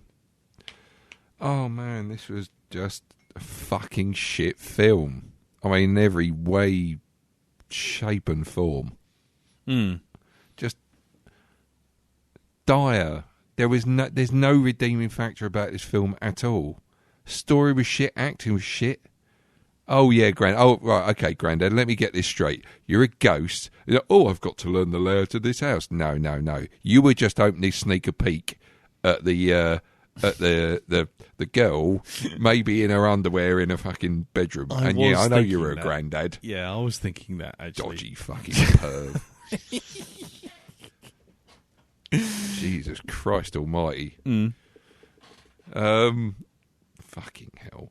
What was that all about? Really? What, Seriously? the granddad? Granddad. What was that? Oh, I've been given form. I Look don't at me. I can do shit now. All I know is you can click his fingers and stop time For 30 for seconds. 30 seconds, and it lasts for 2.5 minutes. He's obviously using the same technology they used in Star Crash. Yeah, warship, stop, hold the flow of time. For how long? For 30? Right. 30 seconds. So let me get it straight. You've halted the flow of time. So really we're not going to get those 3 minutes, are we? No. Because you've stopped time. Yes. Because, yeah. Anyway, carry on. We're not going back to Star Crash. So let me get this straight. You're going to stop them all from eating the cakes and that by pissing on them. You're not just going to run up and grab the stuff and chuck it in a bin then. No. Because, you've still got some time. You can do it. It's not a problem. Get rid of it. No. You're gonna just piss all over cakes. I really can't. I can't help you. I don't know. I can't explain any of it. I'm genuinely defeated by this film. It defies logic. It's. I mean, did you make it all the way through to the end in one sitting, or did you do your usual of your brain shutting down and then kind of coming back to the second half? No, I went through it and made it to the end, but I wasn't there all the time. I was I would be watching a bit, and then it would be on my subconscious that it was still running, right, and that stuff was going on screen.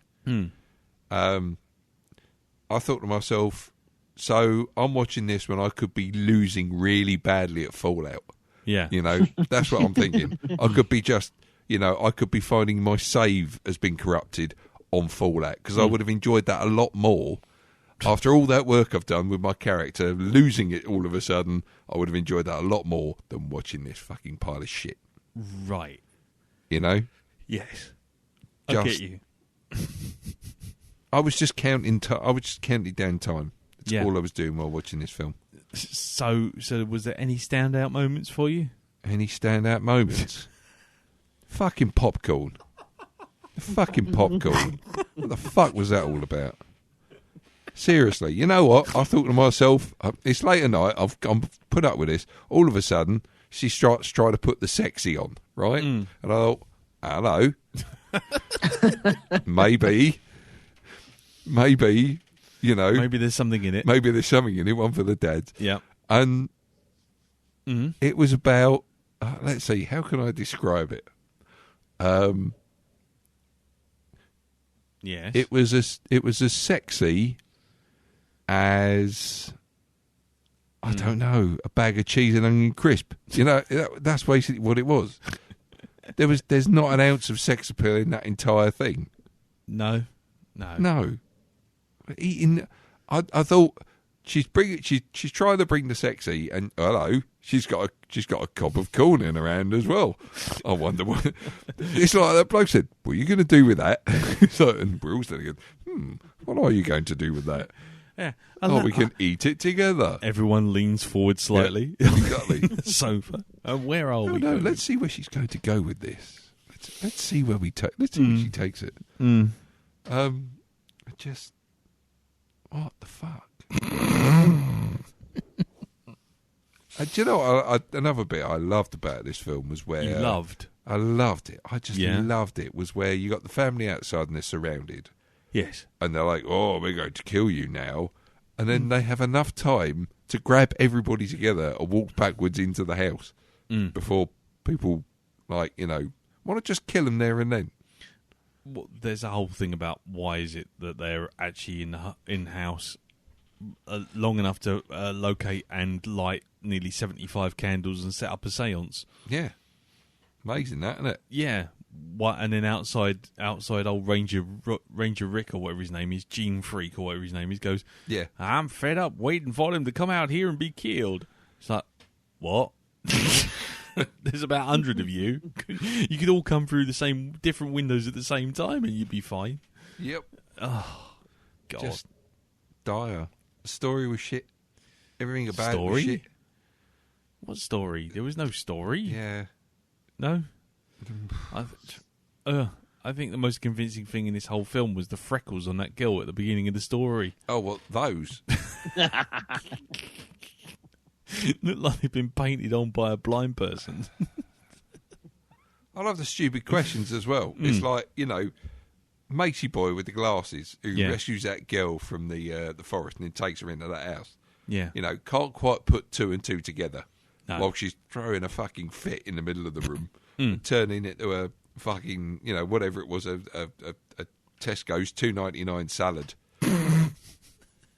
As she does. Yeah. There. Yeah. And he's like, "Oh, what's wrong with her? Yeah. What do you... Take a look, dude." Yeah. She's Seriously. leaking green out of the top of her head. Yeah. Something's not quite right. Something's a little off in Toyland. Maybe you're just in. Yeah, maybe. I don't want to go out too far, but I think maybe something's wrong. Yeah, I think so. So, something's short. This was fucking shit. Fucking shit. Fucking shit. I've got no beer left now. You've got no beer left. No beer left. Do you want me to start talking while you go get a beer? Yeah. Go on then. Go. No, get I'm just going to cut the middleman and just inject some fucking drugs right into my eyeballs. I should have done that last night, actually. I would have got some of that. I might have actually thought. Can I just say as well, right? Okay. Yeah. This is what Hollywood. I'm talking to you. Okay. This is what you do a remake of, okay? You take a shit film like this, you remake it into something better. You don't take something that made, a decent profit at a box office that was actually any good. But what would you remake it with? What are you actually going to do? What, remake it as an actual brand new spanky film? Why not? Make it. This is my thing. Maybe not this, but stuff of this sort of calibre. Well, there's that true. This is it. Make it better. The only way you can go is up with this, right? You're on all winner from the start. Shall we remake it? Why not? Although it does say in the book of Yaz, the only way is up. Baby. So you and me now. Oh, God. Right, okay. I mean, for me, I just sat there open mouth for the first 10 minutes because I thought I told it last week. I had it on VHS and I thought I'll watch this, and I watched it for 10 minutes and I took it straight back to the shop and I never watched it again. And can I go and get that beer now? Yeah, go get the beer. You go get the beer because you can hear this in the kitchen. I can hear this. Yeah, bring me a beer. You sure? Oh no, bring me a water. What really got me was that it's bad in It's bad in the first 15 seconds. As soon as you see that twat in the really naff Robin Hood costume, leaping through the forest, and then it's like the dad's trying to do like they've clearly looked at the Princess Bride and gone, oh yeah, that's a good thing, with the granddad telling the grandson a story, and you're like, okay, so you're ripping off the Princess Bride, nice, and then all of a sudden it's like he basically gets chased by a bunch of divs in masks, and it's like the most unconvincing reveal ever, and you're sitting there going, what is this all about? What the fuck am I watching here? And then it turns out that that's not even the craziest bit of it. When you got old fucking shit bags, the fucking geezer with the tip with the brown paper bag on his head, and it's like, okay, surely this is kind of like a level to which we shall stay. But then when old Cressida, whatever her face is, Gielgud, turns up. Girl with the couple of cold sores. Yeah. Yeah. Which changed from shot to shot. Cold sores McGee, I'm going to call her from now on. But you know what the funniest thing was with her? The thing that got that. I mean, I'm going to incriminate myself with this. The fact of her lack of career after this film. Well, no, actually, she's had a career apparently. Has she? Yeah, I looked it up. But the thing was, you know what she reminded me of, and this is, like I say, incriminating myself. But she reminded me of a really bad porn actress hamming it up in a desperate bid to get out of the industry. What's one of those, Lee? I Well, wouldn't know. Allow me to show you. Let's just take a break. Okay. But no, what happened was, it's just we're not getting an albatross moment. No, we're not.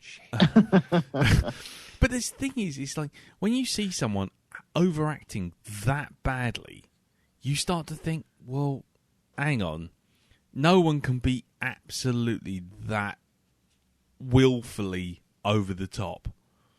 Yeah, you can. No, but and the thing was, it was just like the bit when she sees the daughter and she goes, "How succulent," and the mum goes, "Succulent," and she goes, "Yes. Anyway, here's my cake," and it's got like, it looks like someone's tried to lay out green words saying welcome using their butt as a fucking shitting icing. I'm just amazed he didn't say Weklom. And that was the thing. It was this whole thing about eating green stuff, and it was like, okay, I get it. But no one sat there at any point and went, hold on, this is fucking green. I mean, it's like when the kid gets picked up by the sheriff, and the sheriff goes, "Hey, look, no point in starving. Have this hamburger that I've just had in my cupboard." You know, he's like, while driving along, it's like, firstly, it didn't look particularly appetizing. Secondly, it was fucking green. And then the kid goes, "Oh, thanks very much," and he eats it like he's never eaten anything before in his life. He's like eating it in like kind of that 60s kind of like, gee golly gosh, these cigarettes are the greatest smoke ever. And it's just like, the whole fucking thing was like that, and it just got worse and worse and worse. And then when you got to his mate being a plant pot, like little blue and white striped Groot, fucking sitting there, "This is only going to tickle." So she goes at him with a chainsaw. Ah ha ha ha ha. I mean, quickly, we must escape home base. I genuinely at that point I stopped laughing, because I'd been laughing all the way through with it, like, oh my god, this is ridiculous. Oh my god, this is terrible. But there's something so relentlessly inept about it that it just wears you down, even your ability to kind of laugh at it ironically. And I just sat there, and there was the whole thing with the kid in the roof of the church looking through the hole, and he's somehow bizarrely left his skateboard on the edge of the hole. It's like, what? Just nothing in this film made any sense. And then when old Cressida wiped off all the bad grey lady makeup, sexed it up for a Caroline Munro moment, and then swanned down the road, what was the point of that? What was the point of basically trying to do a bit of MILF on young sexy time Popcorn. with a cob of corn. And I thought, where are you going with this? This is a totally different movie. But the thing is, the culmination of that sex scene is literally someone, like half the crew, just throwing popcorn at him. And then, There's afterwards, a niche market for that, I'm she sure. walks out, she's aged like 400 years. And then you cut back into the fucking caravan, and he goes, "No more popcorn." That's it, you never see him again. Just and that kind of summed up the film in a nutshell. Nothing in this film had any connective tissue from one moment to the other. It's like when they get home for the twist ending, it's like, oh right, hold on, Twist ending? yeah, because it's like the whole thing was like, oh, we've got away, we've escaped, da-da, and then it turns out they haven't. And the thing is, right, the thing is with that, it's like you've just been in a situation where you've had hundreds of goblins trying to make you eat shit to turn you into flowers, and then the people who were borrowing your house were goblins, and then you get in, sit down and go, oh wow, look, they've left us some fruit.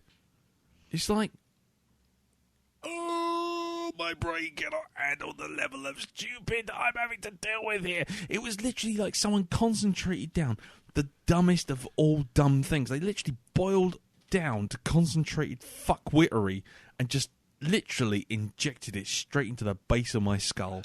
I have never in my life seen a film so colossally dumb. And you know, as Jim said, you know, Birdemic is fucking awful, and it is really fucking awful. But the worst thing about Birdemic is a result of a bunch of people like us suddenly going around with an iPhone going, oh, let's make a film, and just being really bad at it. This fucking geezer, this Italian knob jockey, he literally has made not one, not two, but 5 films, and he's gone off and he keeps making them. And he's like, and he doesn't see the problem. He thinks he's done a good job. That's the difference. And it's just like, whoa, you are just on the wrong side of the delusional street, mate. You really are. And the fact that they had to focus on the most fucking ridiculous troll of the lot, the one with the big bulgy eyes. Why? Because we've paid the money for that exploding eyeball effect at the end. It's oh, God. God, oh, fucking mighty. But it started off, I literally went through the 5 stages of grief. I went through disgust, despair, anger, bargaining, and then finally acceptance. I got there. But by the time I got there, we were into the last 2 minutes of the film. It was a trial. It was an actual trial. With Birdemic, I sat there and I laughed all the way through it because it was so fucking inept. With this, I just sat there getting more and more cross. It just was just terrible, terrible filmmaking. There was that whole bit with the granddad talking to people through his mirror. And then you see, when it does a close-up on him, you can actually see the soft furnishings and the black felt behind him. Yes. It's like, what? You're not even bothering anymore, have you? You've finally given up. All the gloves on the fucking goblins have all got seams on that are clearly visible. And what was the whole thing with the boyfriend and his bros? I mean, what was that story all about? What was that? Anyone? Well, that was just to get people there so you can show how they will die. Are you trying to explain this film, Milton? Oh, sorry. Are you putting Did I speak explanations out in of there? turn? Yeah. That's the thing. It's like it was made by aliens who had no concept of what life on Earth or what humans really do. Yeah, I'm constantly reminded of that Far Side comic with an alien with a human mask on the front, and he's got a tail sort of sticking out of a coat, and he's got this hat on, and there's a bloke standing there with with his fists up, and the alien's going, "Why, yes, I would like a knuckle sandwich." And that, to me, is exactly this film. It doesn't understand anything. It doesn't understand even the words that are coming out of the actors' mouths, or even the way they're acting. I mean, that Cressida Gilgood, or whatever her name is, literally, I think by the end of it, her eyebrows must have been like Arnold Schwarzenegger, because they moved so much. They got a proper fucking workout in those 2 hours. They just did. They did, yeah. They went up and down like Tony Hadley's fucking nostrils while performing windscreen wipers on a rainy night. Yeah. Exactly. It was terrible. I could not believe what I was looking at.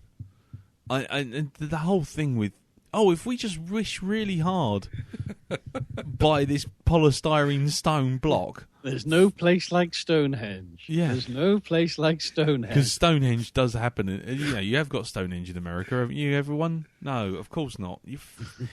Just proper pants on head, fucking God. Mental. Spinal Tap, get out of my head. Oh, God, yeah.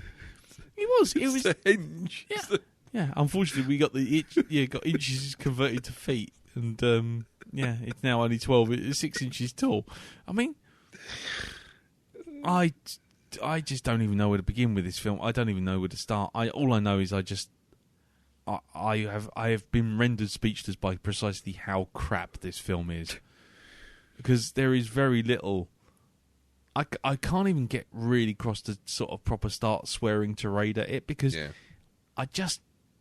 it's going to be like kicking a puppy. It literally has shit on the carpet, weed on your sofa, and then weed on your dinner table.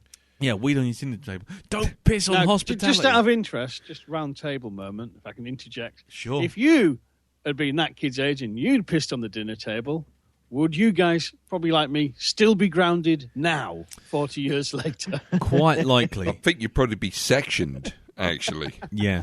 Most likely. I'd have had my winky cut off. Yeah. Yeah, I mean, the thing is, it got a little dark, because when the dad takes him upstairs, throws him on the bed, and then starts to undo the belt.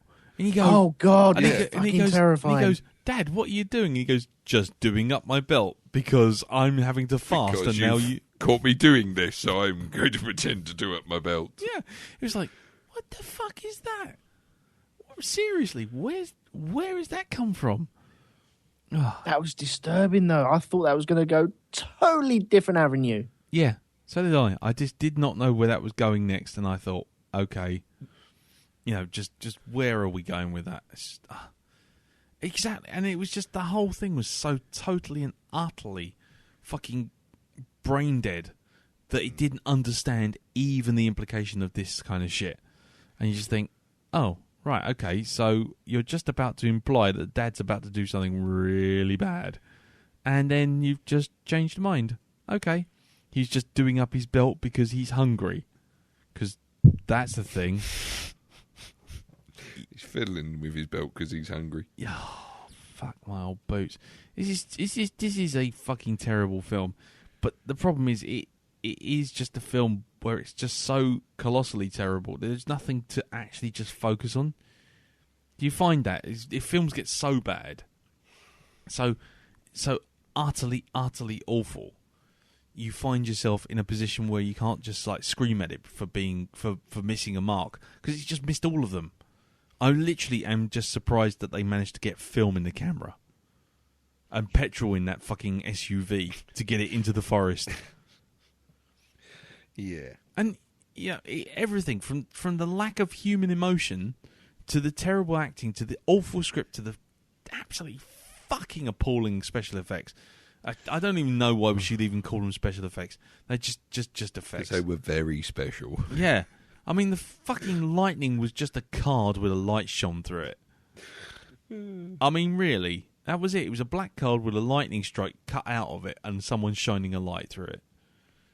It's like... There you go. Yeah, there you go. Well done, you. Just, fuck this movie. Fuck it right in the ear. Anyone got anything to say? Because I've literally run out of things. Because I could not. Otherwise, I'm just going to just shout cunt for the next 10 minutes. Burn it. Burn the film. Yeah. Do it now. I mean, is there any value in this film? None. No. None at all. It's a totally worthless piece of cinematic shit. It is. It is just. It is like ordering a hamburger only to find it's full that of the burger itself is a turd, and the bread is basically made up of scabs. You just are just surprised and shocked that this thing even exists and it's in your hands. I'm rendered speechless by it. I have nothing else left to say. It's shit. It's really, really shit. Should we do the feedback then? Shit. Do you want to do the feedback? Let's do the feedback. Do the fucking feedback. I don't know. I don't care. Do the fucking Bartman. You know. Just I'm broken. I am broken. It has hurt me. This film has hurt me. Let's do the feedback. Oh, God.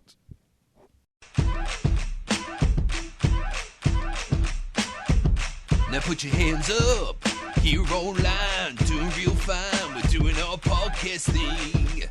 It's called Blackdog, it's not like a joke. Is anyone there listening?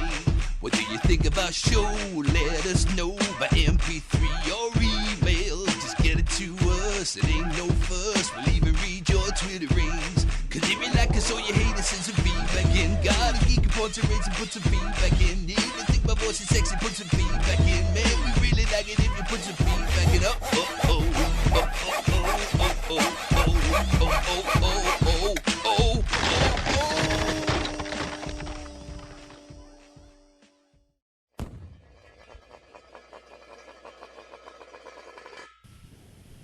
Right. Welcome to feedback section. First piece of feedback is from Danger Matt Jones. Danger is my middle name. And he writes, best worstest film ever.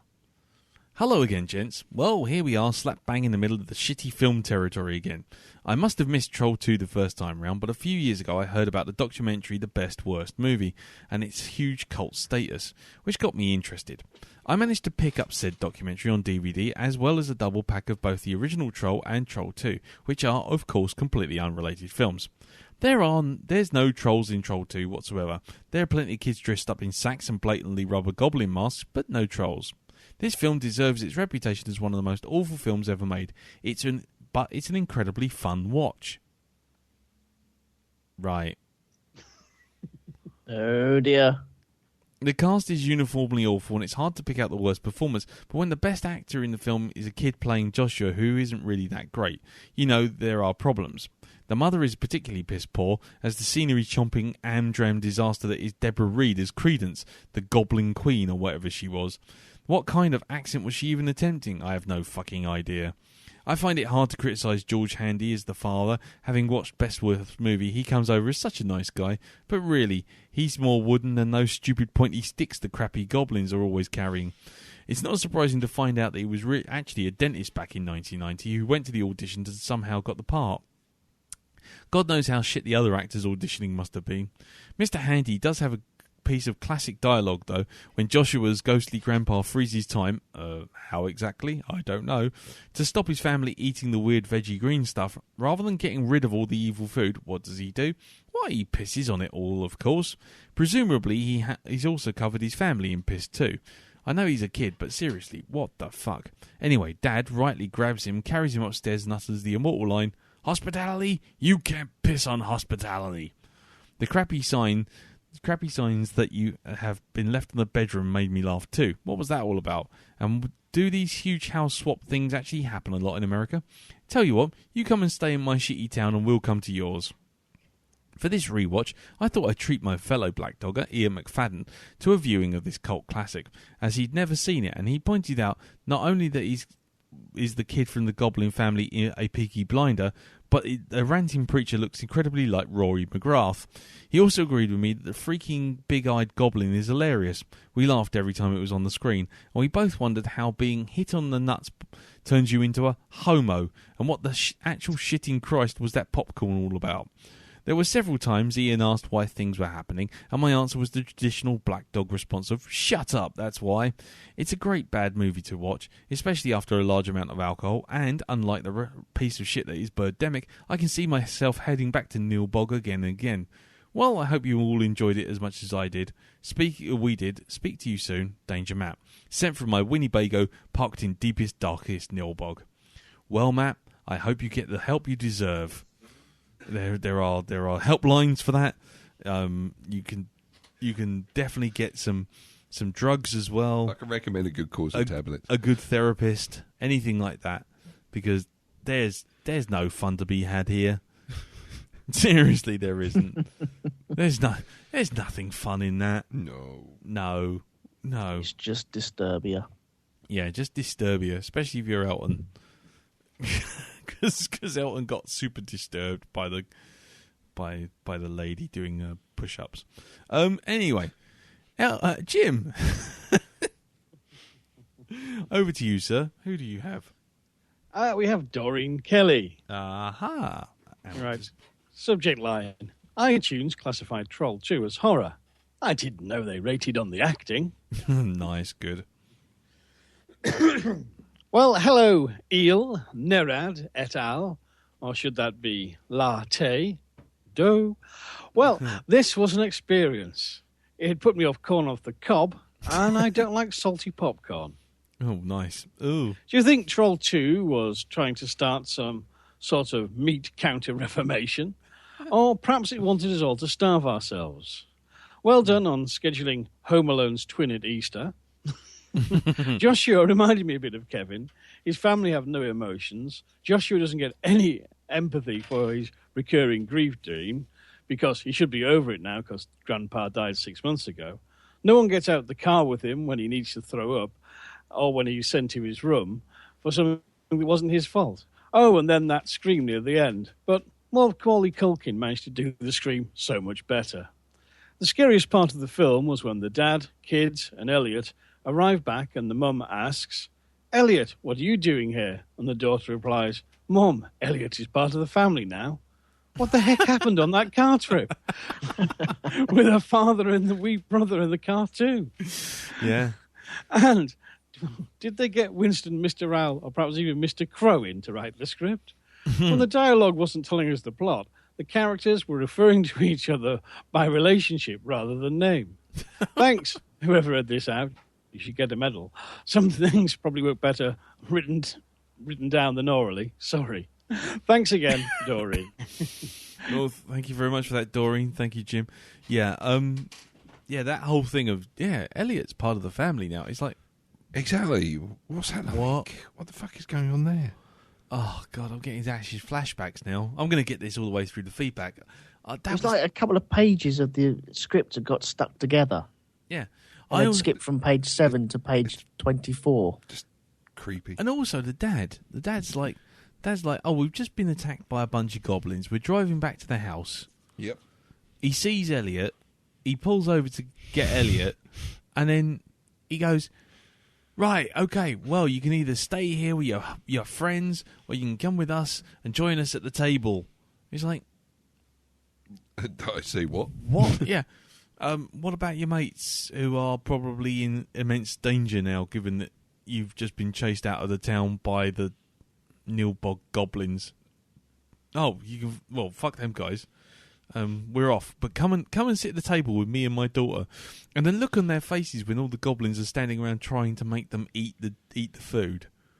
Eat this cake. Yes. There's nothing suspicious about this cake. Yeah. No, there's an entire town saying, eat this green bit. Yes. None for us. We've all eaten. Yeah. We've already had some. We're all fine. Delicious cake.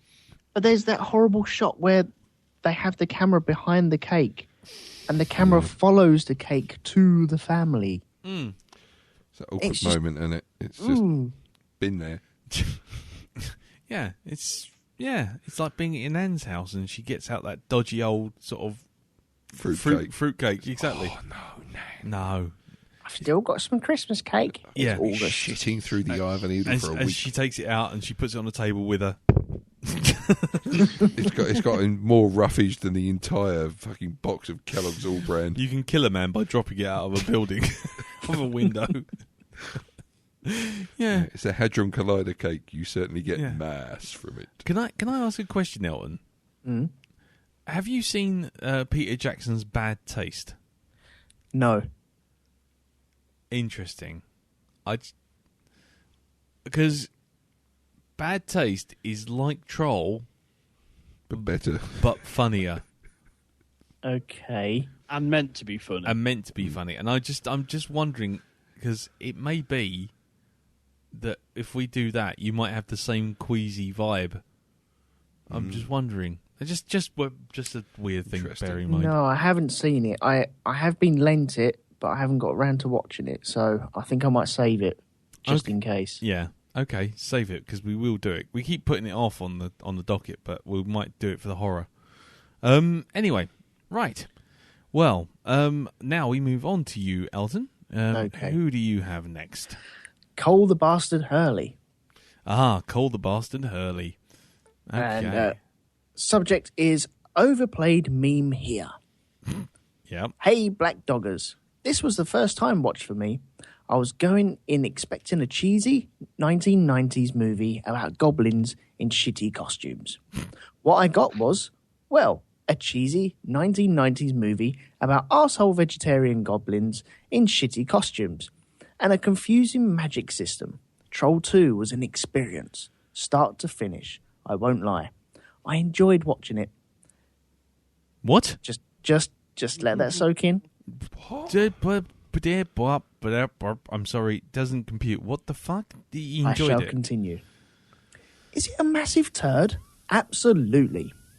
But it's an enjoyable turd. I won't lie to myself and say that it was anything approaching a realm of good, but I did have fun. Anyway, take care, guys. Cole.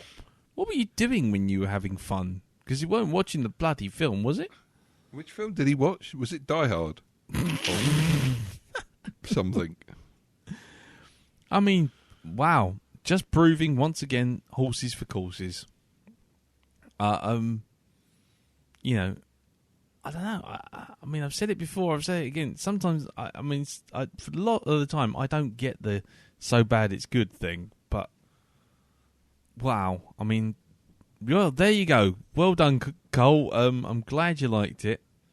And yeah, just yeah. Brilliant. Watch out for snipers. No. I mean, I'm not gonna. You know, I'm shocked and a little bit surprised, but you know, fair enough. Everyone likes their own things, and that's understandable. And you know, Matt's already turned around and said that he enjoyed it, but Well, sometimes you come across a film that you think is impossible to enjoy, but there'll always be people that do enjoy it or get something out of it. exactly. I mean, I agree. I mean, you know, fucking hell. I love Star Crash. I think it's stupid beyond belief, but it just makes me giggle all the way through. So, yeah, you know, each their own, I guess. So, well done. I'm glad you found something for you then, Cole. Yeah. My brain's having problem processing it, but, you know, it's just well done. So, Darren, I think it's over to you now, I think sir. it is now. So I'm just going to keep talking while you fire up your phone. It's okay. And you've done it. Yes, Brilliant. I've got a mail from Ridgeway Max, Ridgeway Max, a racing game from Capcom, and doing he's doing his guitar thing. I completely forgot where it was. Okay, you carry on. I'll look it up. Oh, crap. Okay. Okay, so he sends in some feedback for Troll 2 here, and he writes, "Hello, Lee, Darren, Jim, and Elton. Well, that was simply appalling. I can't believe I just sat through this thing. All the way to the credits. That was just about the worst film I've ever endured. Right up there, or down there rather, with Birdemic and Star Crash. The actors can't act at all. They sound as though they're reading their lines for the first time. The dialogue is filled with awkward pauses, like an amateur theatre production on its first night. The one exception is the crazy overacting witch with braces on her teeth, who speaks with a half-baked, intermittent Bela Lugosi accent. I must feed my children. She at least sounds like she's been studying her lines, unfortunately. So why is this called Troll 2? I never heard of any mention of trolls in the film at all. The stupid rubber-masked monsters are consistently referred to as the goblins. Nothing in this film makes sense at all. Why is a normal family trading houses with the hillbilly family from Nilbog in the first place? Who would ever do that? And who would unquestionably eat a sandwich filled with green slime, like the kid who gets a ride from the sheriff? There you go, see? Yep. And how is it that Grandpa comes back from the dead and then for only 10 minutes? There were moments when I suspected that the film was being bad on purpose, like a poorly executed parody. But I don't honestly think so. It's just a poorly executed mess. I'm so glad you posted the link for this film in the Facebook group. At least I didn't pay anything to watch it. Unbelievable. Cheers. Ridgeway Max, a racing game from Capcom. Thank you very much for that, Max. Thank you very much indeed. And yes, I found it. See, I've done a bit of research. There you go. And there it is. Yeah, the Max Ridgeway Trio. There you go. Max Ridgeway Trio will be performing on Friday, April the 1st at the Full Circle Bookstore, 1900 Northwest Expressway, 50 Penn Palace, from 7:30 till 9:30 p.m. I think that's in Oklahoma. I guess that's is okay, Oklahoma? I think so. Okay, I don't know the states. I think it's New York. No, it's not New York. You twonk. Anyway, right, Alva, isn't it? Alva, I think it is. Anyway, so do check him out. Listen to his music. And right, thank you very much, that Max. Yeah, I think we're all on board with your opinion. Oh, definitely. Dear. Right, so let's move on. Our next piece of feedback is from Jack Woodgate. Yes, Jack Woodgate. And Jack Woodgate writes to say, his thing is titled Salad Dodging. Dear Lee, Darren, Jim, and Elton, fuck me, I've seen some shite in my time, but this is something else. I had a quick flick through Claudio Fragrazio's IMDb page, and I'm surprised to find that this wasn't his first film. Christ of the Cedar. I guess that's Christ on a Crutch. Even if he hadn't made films before this, he must have at least seen some films and know what he was making was truly dire. But no, according to him, what he made was a masterpiece. For fuck's sake, Claudio, even I know there's tricks into hiding the cheapness in your costumes, makeup and special effects. How about not showing your monsters in broad daylight at the start of your film? Reading about Fragrazio's reaction to the negative press about this film, it would not surprise me if I didn't read in the news article about him that it ended with the words, "before turning the gun on himself." Right, I'm off to scrub my browser clean. Cheers, Jack. Thanks very much for that, Jack. Oh, that's great. Oh dear. Well, there you go. That'll do it. Okay, right. Well, so thank you very much for that, Jack, and we'll move on. And Jim, who do you have next? We have Mr. Gareth the Proton Thomas. Gareth Proton Thomas. So what does he have to say? Subject line: Slimer's spunk. Oh God. Dear Blackdog brethren, I hope you're all well. I hope you and the Blackdog family all had a lovely Easter, or whatever religious festival you may celebrate. So to Troll 2. Now, I'm not on Facebook, but I'm in the group through my wife's account. And in her words while watching Troll 2, what the fuck is this pile of shit? I couldn't have put it better myself. Nice. But where do I start? Let's start with Josh, the young kid. Did anyone else notice that he had his goofy mouth open the whole film and didn't ever close his mouth? It's like he didn't have any lips. Bless him. He tried hard. The mother was the worst actor ever. The daughter was a bitch and horrible. The dad was forgettable. The ghost of Grandpa Seth Bollocks. So, how can you stop your family from eating tainted food? Tell them it's poisoned? Well, piss all over it. Well, always worked for me. So, let's forgo the shitty troll costumes where you can see the people underneath and talk about the witch woman. She seemed to deteriorate throughout the film for some reason, but was definitely in need of a good dentist. However, in the seduction scene, she did look quite hot. And then there was the popcorn. I bet he was really a butterkissed. Oh. Sorry. Oh. Nice. Well done, that man. Dad jokes-tastic. The film was all over the place. The goblins were mute, then spoke and could teleport. The voice of Grandpa Seth brought the family together at the end, although they couldn't hear him for the previous 68 minutes. Then, to destroy the goblins, they had to touch the stone and concentrate on the power of goodness. Really? What a load of wank. But still, they've set up for a sequel. Fuck off. This is one of those so bad it's good films. I agree with half that statement. There you go. That's all for now. Cheers, Guy. Gareth the Proton Thomas. And remember, eat your greens. Well, he tried to be positive, bless him. He really tried at the end. It defeated him, and didn't it? Yeah, I think it did. I think it took all the positivity out of the Proton. Right, okay. Well, thank you very much for that, sir. Good feedback as always. And now it's over to you, Mr. Elton. Who do we have next?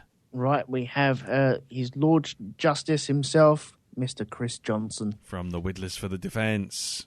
Yes. Lovely. Subject is Troll You. Hello, Black Doggers. I hope you're all well and not brain dead after watching this week's pile of feces. So, what can I say about Troll 2? It's cheap, it makes no sense, and it reviews itself with the famous line, "Oh my God." Chris, smiley face. P.S. How did the goblins find out they liked eating half human, half plants? I don't know. No idea. Shut up, that's why. Ah, there we go.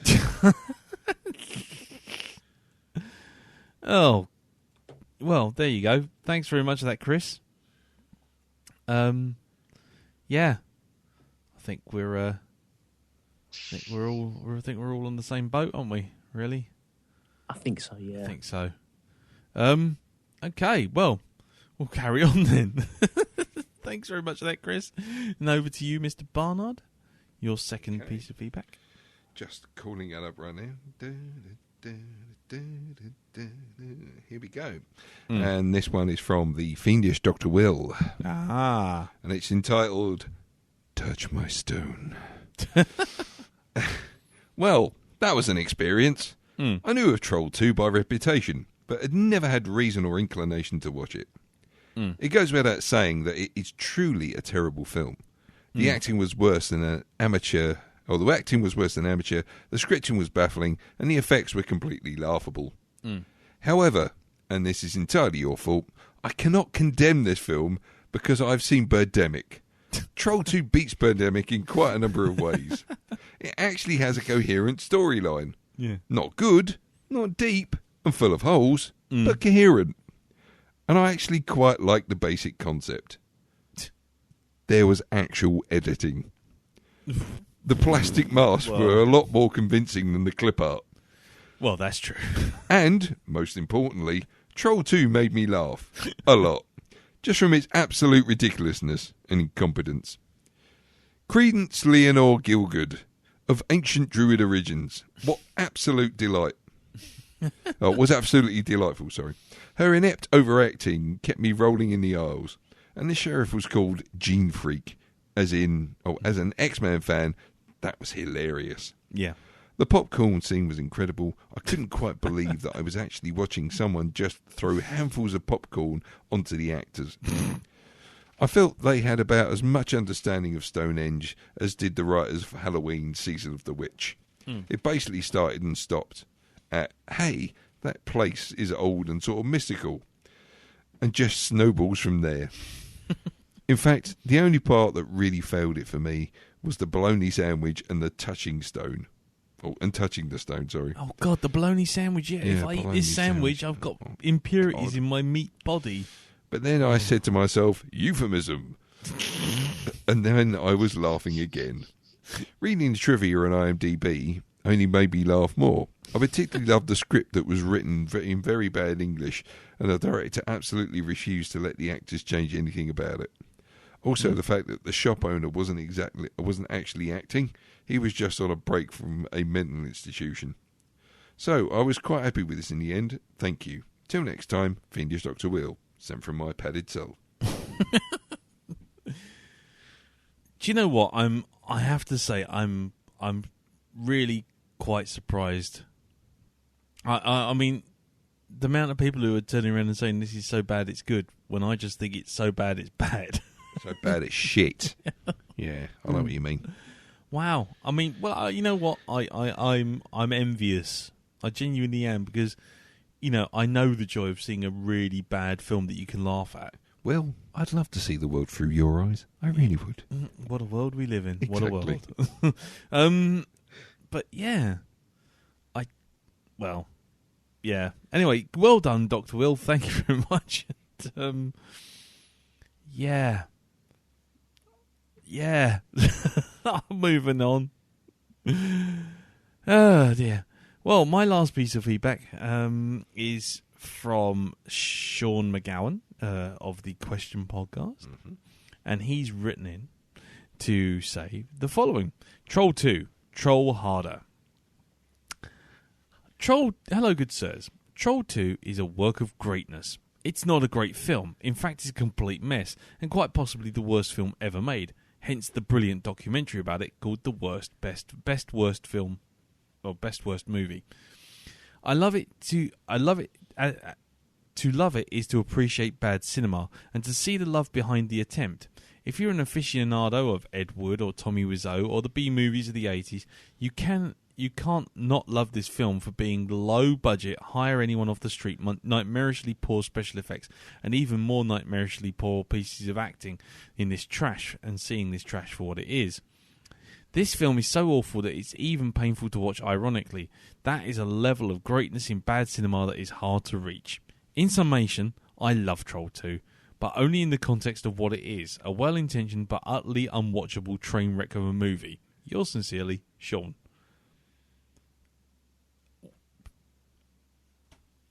Guys, someone, anyone?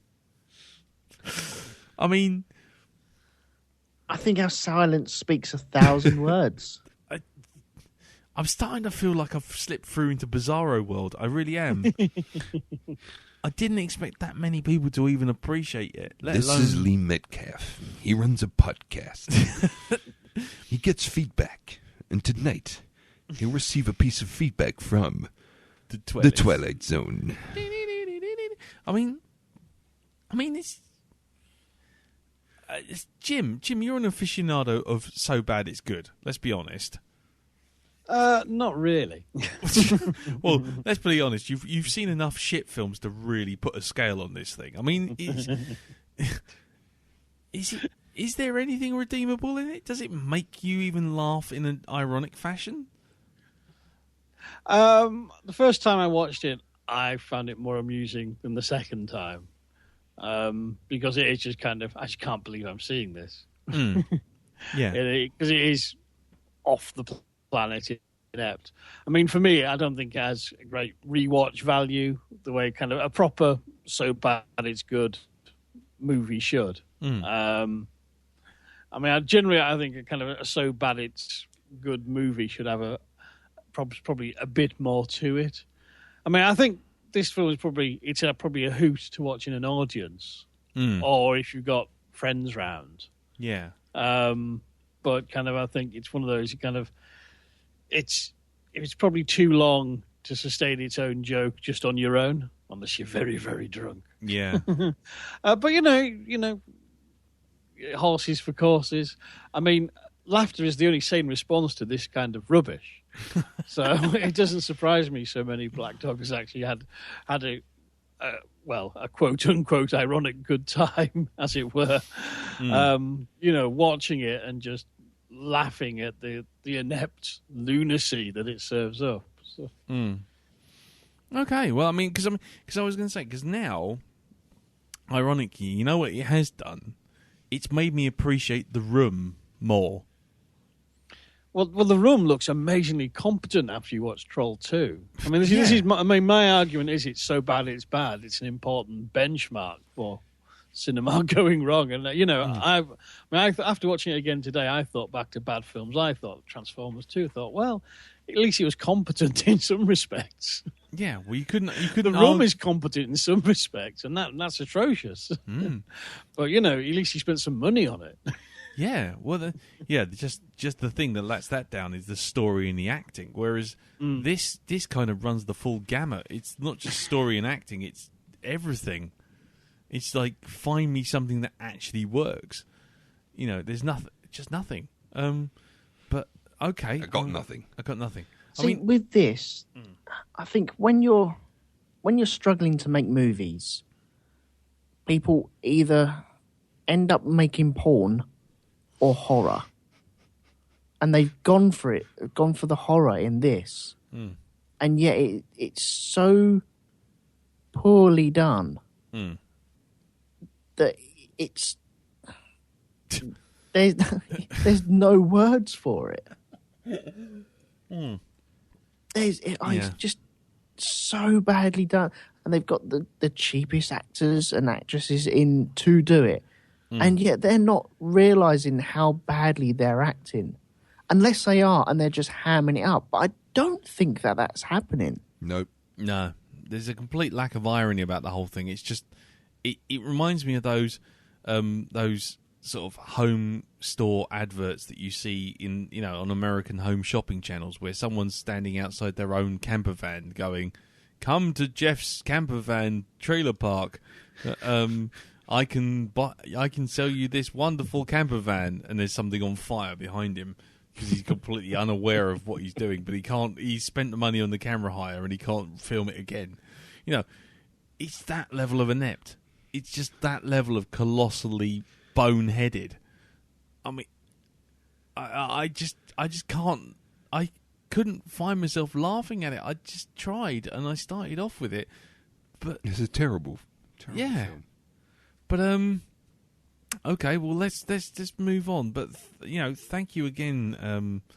Who was that one? That was Sean. Thank you, Sean. I mean, I like I say, I admire people who can watch this ironically and laugh at it. I don't think I'm ever going to watch this again. No, never. Whereas I've seen The Room 3 times now. I actually enjoy The Room a lot more than I enjoyed it. Yeah. When we went to see it at the cinema with Tommy Wiseau actually hosting it. Exactly. I've made my peace with The Room there. I think I have too. This is it. Yeah. Troll 2 and Birdemic have really kind of reset my bad film filter, I think. Yep. But anyway, right. Well, moving on. Thank you again, Sean. And if you want to hear more of Sean's opinions and thoughts and stuff, then you should tune into the Question Podcast, which is the question. It's just thequestionpodcast.com or on iTunes. So, Jim, over to you, sir. What's your last piece of written feedback? It is from the resident Blackdog archivist. Mm-hmm, Bob. Mr. Bob Haloman Lamont. Aha. What does he have to say? Subject line: I'm not angry, Jim. I'm just really disappointed. Oh, dear. Anyhow, he writes, greetings, boys. Not a really lot to report on from the archives this week, as I was struck down with the lurgy that seems to be taking down most of the country. I've been spending most of my time in the dorm and the archive, so the hunt for Mr. Owl has kind of understandably stalled while I've tried to stop coughing my guts up and filling with green goo. Speaking of green goo, I took this opportunity to watch this week's film, Troll 2. Yeah, thanks, Jim. You're welcome. Just what you need when you're feeling like death warmed up. Now, I have seen the original Troll movie. Whilst it is not a cinematic masterpiece, it's still a decent horror film. Now, this film is just straight up shit. For Christ's sake, the cast and crew even freely admit that it's shite. And I can tell you that this film does not make any better sense or appeal any more to someone who is off their tits on cough medicine. Now then, there are no real saving graces for this movie. So listing the parts that I did not like or things that annoyed me would possibly take all night for me to write and all night for you to read out. So I'll just list the highlights, the only time that phrase will ever be used in connection with this movie, of the negative points. First off, as Jim will have told people, this isn't actually a sequel to the original Troll. This, along with the fact that it is incompetently made, makes the film damn near incomprehensible. Nothing makes a fucking bit of sense. Like the parents are not seeming to notice that the rest of the town they're visiting are acting really fucking weird. And the fact that the goblins turn people into plant matter, despite the fact they're in that fucking... If they're that fucking hungry, they lived in a goddamn fucking forest. The grandpa was the most bloody active dead guy in the world. This guy makes Obi-Wan Kenobi look like a lazy fucker. My granddad died over 6 years ago, and by this film's logic, I should get a call from him every 5 fucking minutes. As for the ending, you've just seen some weird shit going on in the town where you took over someone else's house. Why would you eat the fucking food that said weirdos left at your house when you know what might happen to you if you do? Even under normal circumstances, you wouldn't touch the food that had been left in your fridge by people you'd house swapped with, as you don't know what they might have done to it. Now, this is when I could talk about the film's good points, but seeing as there really are none, I have to restrain myself from writing "fuck this movie" over and over again, with the occasional "fuck you, Jim" for good measure. But it has to be said that while a lot of abuse and criticism can be levelled at this thing, it's kind of bulletproof, as it freely admits that it's a shite movie. There's not a lot to do when the thing you're giving a good kicking agrees with you and pretty much takes over when you get tired. It's not for nothing that this is also billed as the best worst movie. But even so, this is not one I'll be sticking on again. I'll leave it there, lads, as I'm going to take a shitload more Benylin and watch some more of Daredevil Series 2. Speak to you later, boys. P.S. Interesting fact. The first truly awful film you boys ever covered was House of the Dead. Yeah. Later renamed Shed of the Dead, which was so fucking awful that it was the first pubcast not to relate to a movie premiere. The other was Birdemic, which was so awful it kind of caused a heart attack. By the way, my dad got the all clear from the doctor last month and is doing really well. Excellent. PPS. Fuck it. Fuck this movie. Fuck this movie. Fuck this movie.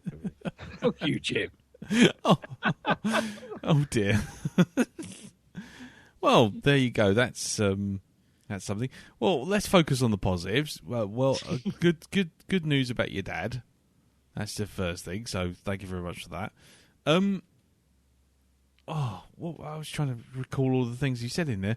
I mean, I agree that once the film starts taking the piss out of itself, you've got nowhere left to go, and that's maybe part of it. Maybe that's part of the problem, is that you're sitting there going, actually, clearly everyone knows this film is shit, and so you just saying it's shit is just kind of reiterating a point, really, isn't it? It's just a bit of an exercise in futility, as Bob mentioned.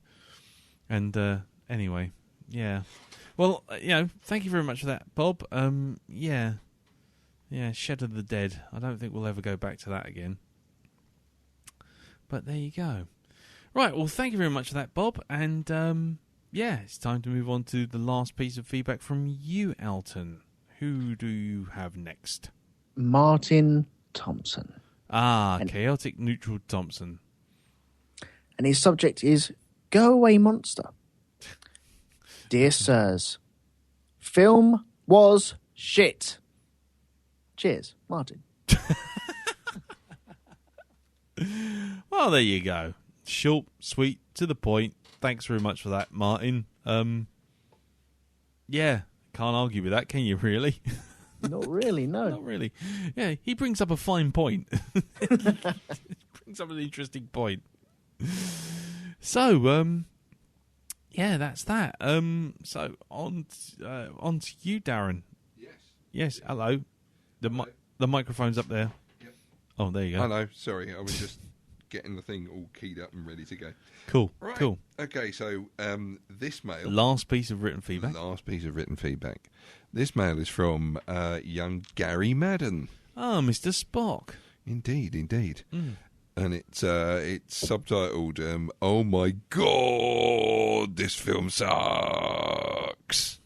And it's written like that as well. Okay. There you go. And he writes, "Greeting various and sundry Black Doggerel.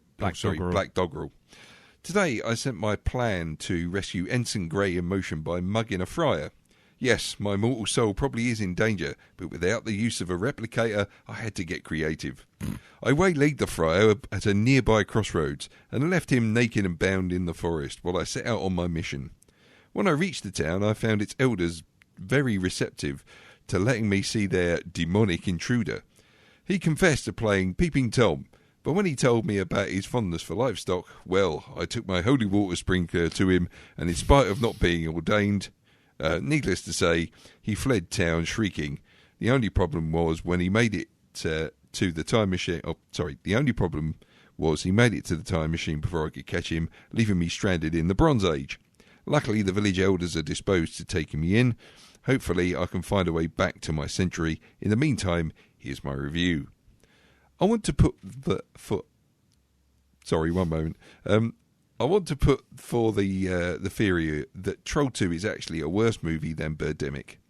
And before you stone me and condemn me to the cursed earth, let me explain. For one, Birdemic actually involves birds. They may be the stupidest, crappiest, most ill-conceived birds ever, but they are birds. Troll 2 is a movie about goblins, not trolls. Goblins. Even the fucking town's name is an anagram of goblin. It's named Nilbog, not Lort. I know this isn't much of a basis for superiority of one admittedly shit movie over another admittedly shit movie, but we're working with Birdemic and Troll 2 here. Troll 2 is a horrible movie. The acting is more wooden than the tree beard sodomizing Pinocchio with a Tinkertoy dildo. The music is straight from a 70s casino-themed porno, which probably starred the film's costume designer, who was one of porn's infamous Emmanuels. The costumes wouldn't be fit for middle school play. 12 minutes in, I was wondering how much longer I'd have to suffer. I'm operating under the theory that Mr. Owl drugged Jim and conned him into picking this one. Either that or he's trying to poison our brains with rotten movies. Live long and prosper and never vacation in a town named Tupperclop. Right. Well. And yes, that is an anagram. Yes. Gary, Mr. Spock, Madden. Brilliant. Okay, well, thank you very much, Gary. Lovely feedback as always. Well, there you go. That's the end of the written feedback. How are we feeling, gents? All good? Still alive. Worn out. Yeah, and just to reiterate, yes, even though Mr. Jim is getting the kick in for suggesting it, it was me who put it on the docket, so I guess I got to take my medicine on this one. So, thank you very much, and let's move on to our MP3 feedback. Well, our first piece of MP3 feedback, it was the first one in. I mean, literally, it turned up on the Thursday after we posted our last podcast, and that's from Rosmosis. So, let's hear what Ros has to say about Troll 2. So, hello. It's been a while, hasn't it? I decided to actually, get off my arse and send some feedback in this week because I have been meaning to watch this film for quite a long time because I'm a fan of weird, batshit, campy horror, so I couldn't resist. So I've just got finished watching it, and I don't. What happened? I feel like I've been sucker punched, and then someone spiked my tea, and then sucker punched me again. What the fuck did I just watch? Okay, cards on the table. A lot of it was actually quite enjoyable and genuinely good. Although there's like a kernel of a good idea hidden in this film. There's some really original imagery and some gross, disgusting ideas and some actually pretty decent black comedy. And were it actually, the direction's not so bad either. The some of the angles and the sort of, some of the direction is actually pretty good. Were it actually made by, oh god, it was made by a madman, and not the good kind of madman, an actual madman who, is obviously too used to being listened to. It's god.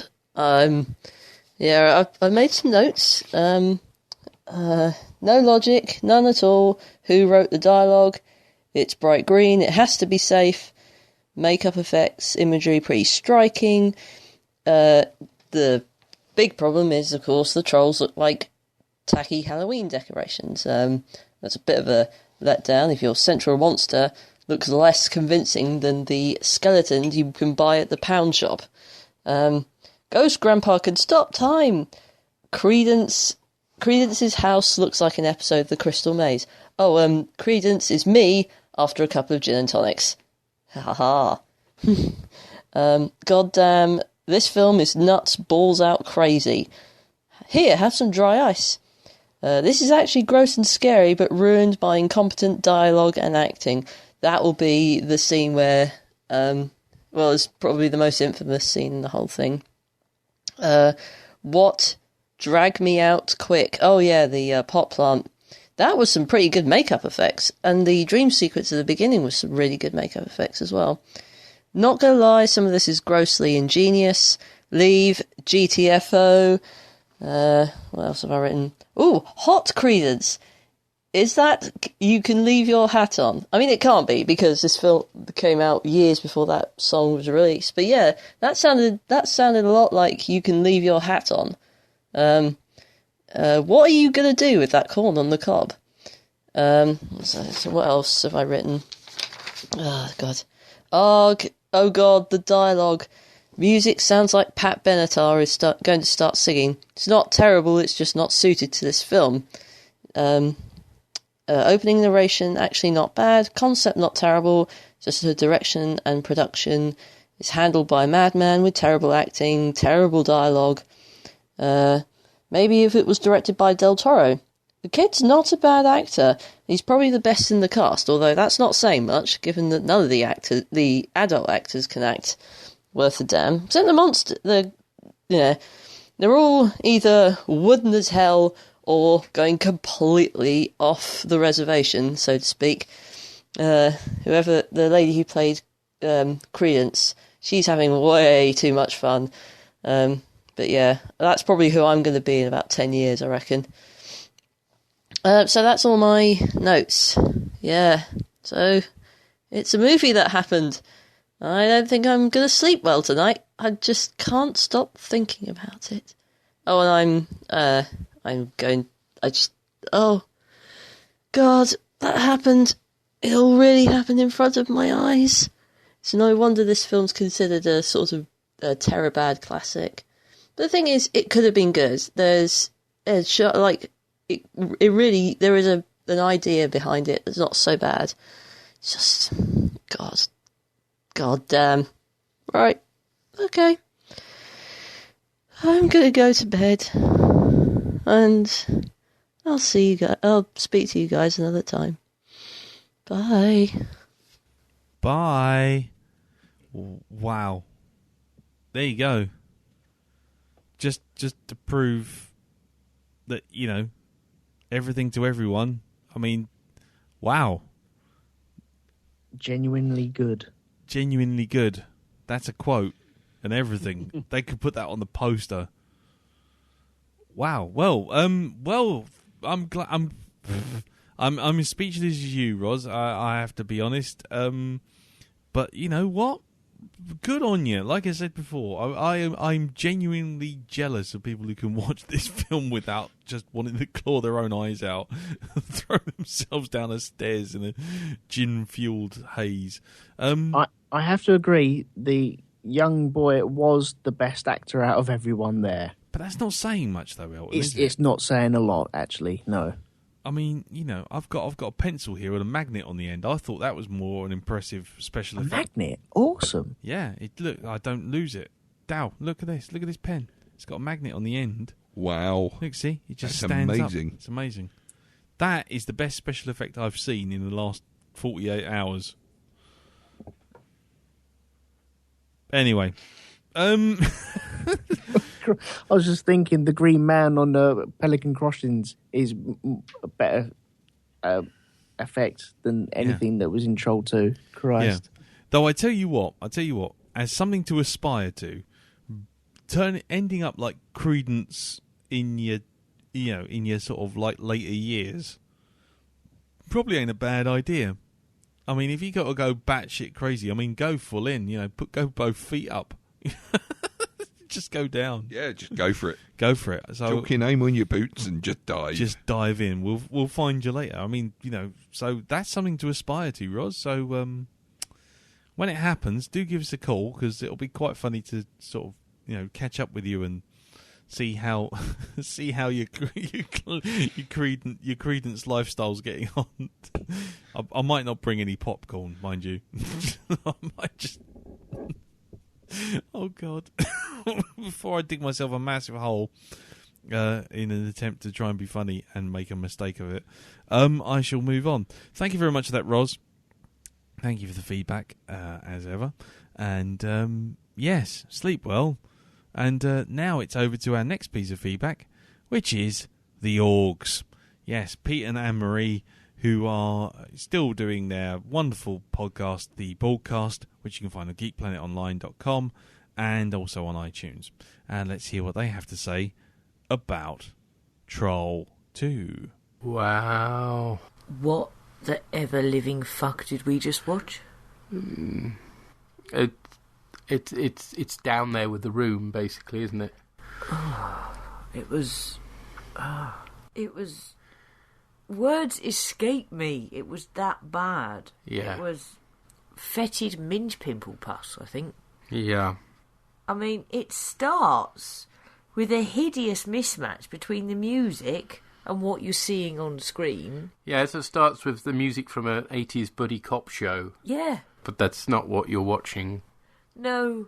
And then you've got the woman with the blatantly fake freckles and the terrible acting and the luminous green goop that like nobody in their right mind would ever eat. I mean, this food that's supposed to be enticing everybody should look appetising, not luminous snot/radioactive green. Yeah.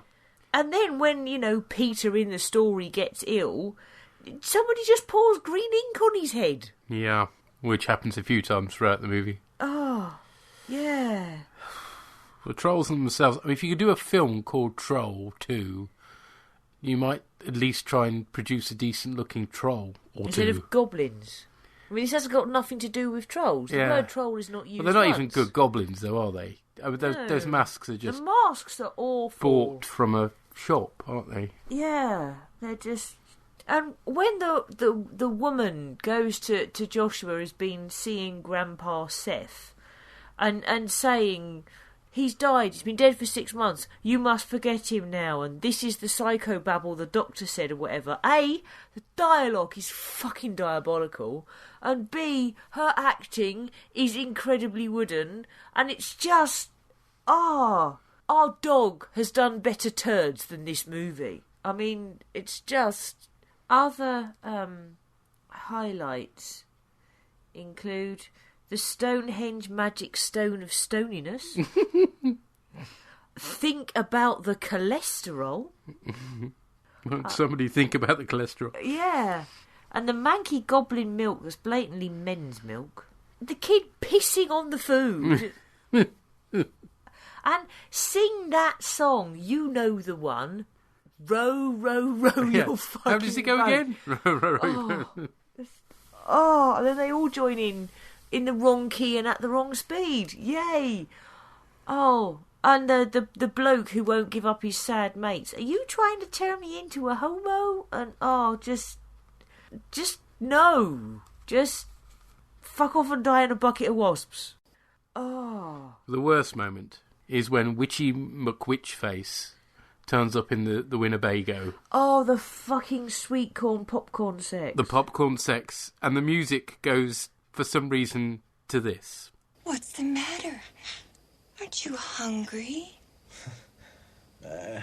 Actually, I like popcorn. Well, no problem. All we have to do is heat it up.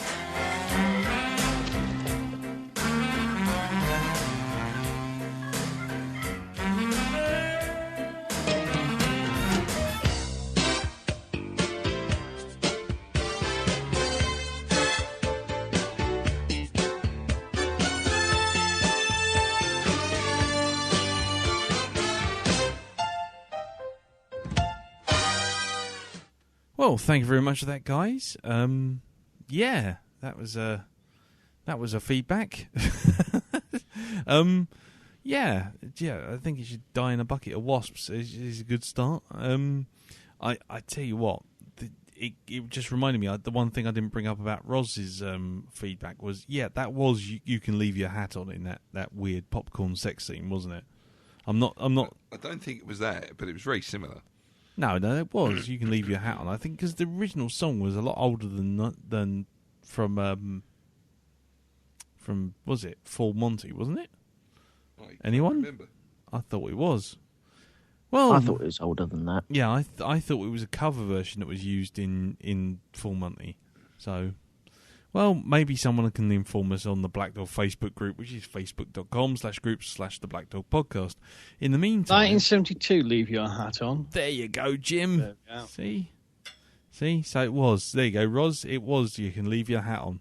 And in fact, the shocking thing is that it's obviously a sexy scene, and just they got there before the Full Monty by a good 5 years. Wow. Anyway, thank you very much for that, Augs.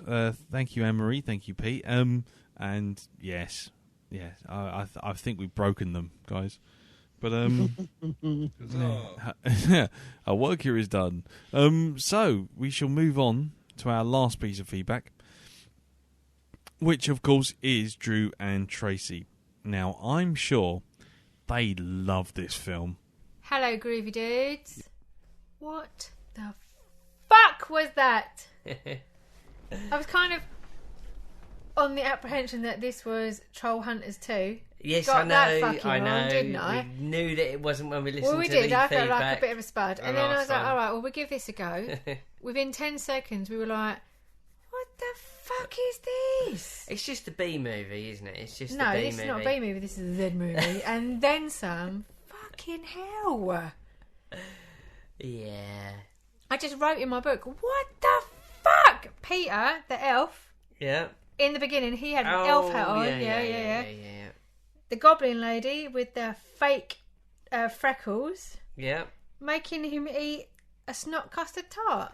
All the way That's just through all this, kinds of wasn't wrong, it? They isn't it? kept making them trying to eat the food, and none of them went, hold on a minute, what is this in this sandwich? I ain't eating this. Why is it glowing green? Why do you only eat green and white? Where's your red? Where's your yellow? There is like nothing going on. There's no sandwich filling that's green, is it? There really is not, apart from snot. So Holly, what a horrendous actress she was. In the beginning when she was bench pressing. When it first started out, she was just like, every line was shouted and like monotoned. And I was like, oh, this isn't good. But I'm not saying she's good or anything, but by the time it got to the end, she seemed to have picked up a little bit of acting. Well, it might have taken about a year to kind of make this shit film, so she might have kind of got a bit of She did get better experience. as it went on. So when they first got to the house, and like the mum was kind of instantly, oh yeah, I'm sure they've laid out some food. Yes, they've laid out the whole shit beans for you to eat, right? And like when it was just ridiculous. Joshua. Joshua and the granddad gave, you've got 30 seconds.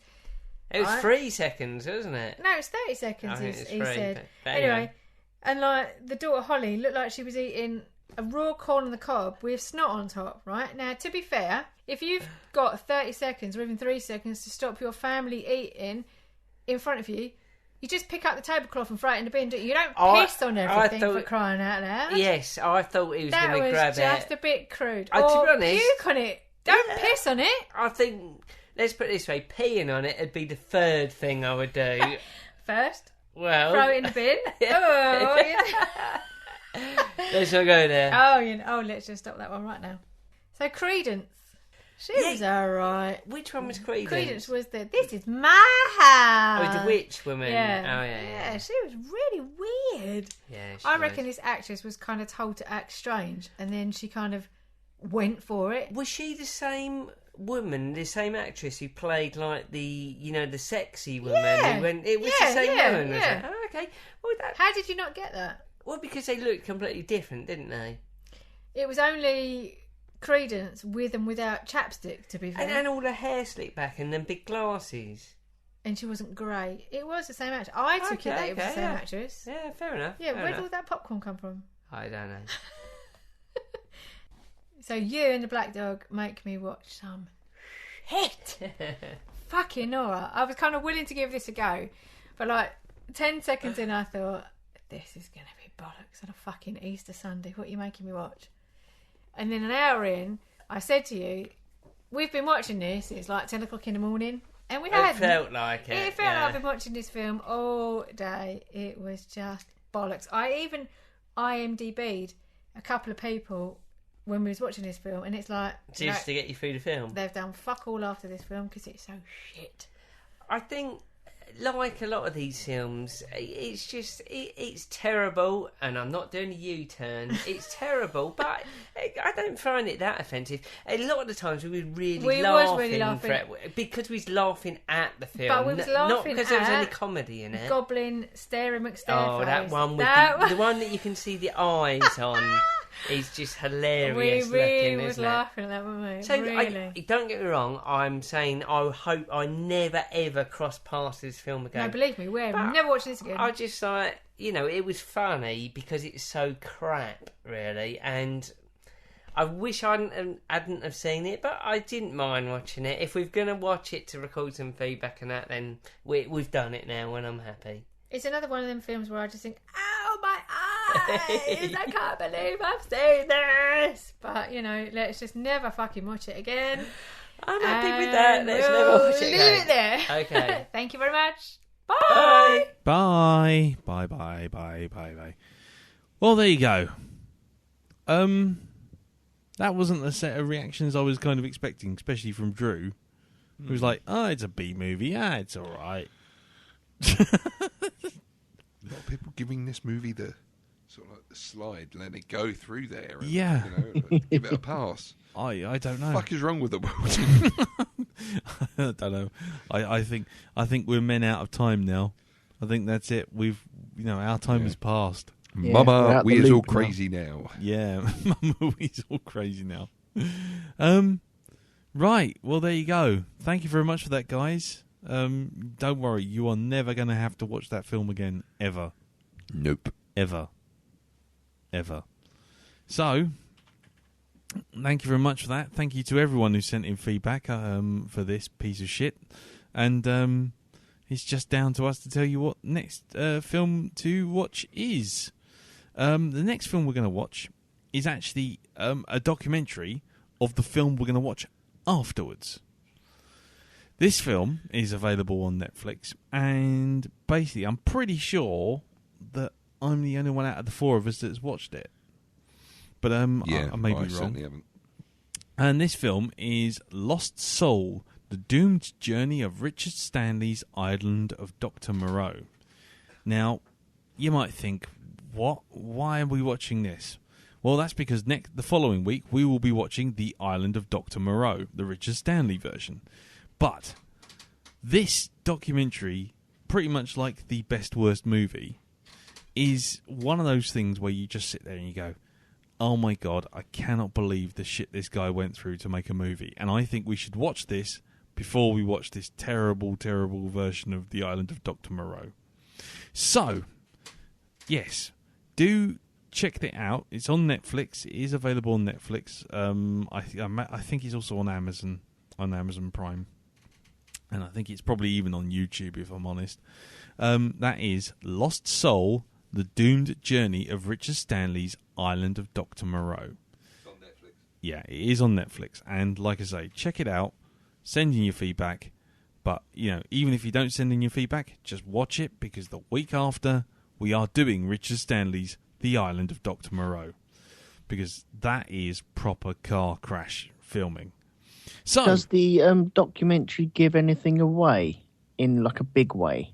Not really, no. Okay. It's all about making the movie, trying to get the movie made, and then basically the director getting kicked off the movie, and that's just the sensible bits. Okay, cool. But yeah, normally I'd do it the other way around, but it's just because this one's easier to find than the other one, so everyone can go, take their time and find the actual film and watch this documentary in the interim. I'm going to ask anyway. Has anyone seen this? Nope. Heard about it, but I've never got round to it. So. Brilliant. Okay, right, fine. Well, I'll spare you my thoughts because we'll go through it next week. So, yes, do send in your feedback. Send it into blackdog@geekplanetonline.com. And yes, keep your shitty superheroes coming in. Do go to our Facebook group, which is facebook.com/groups/the Blackdog Podcast. And over to you guys. Plug your cast. Jim, what's going on in Hypnagoria land? I'm still in my classic mummy season. Yep. The last episode just dropped is a commentary for the classic 1932 Boris Karloff first Universal mummy picture, which you can find on iTunes, on Stitcher, and at Geek Planet Online. Lovely. And Elton? My latest episode on Shonky Lab is featuring the good chaps from Space Doc Jury. Oh, fuck. It's part 1 of part of 2. That bunch of cowboys. Yeah. Hopefully the second part will be coming out later this week. Lovely. Okie dokie. That's brilliant. And where can they find that? shonkylab.rogue2.com. Lovely. Brilliant. That's all the plugging done. That's this podcast done. I'm done. You're done. We're all done.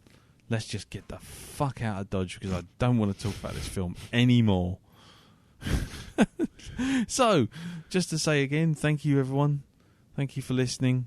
Mm-hmm. Thank you for sitting with us for this long, and to everyone who's watched this film and done feedback. Well done. You all deserve a kudos point, shiny kudos point. So, until next week, when we will be watching Lost Soul, the story of Richard Stanley's The Island of Dr. Moreau. We'll see you all next week. Take care, and tatty bye. Ta-da. Bye-bye. Bye.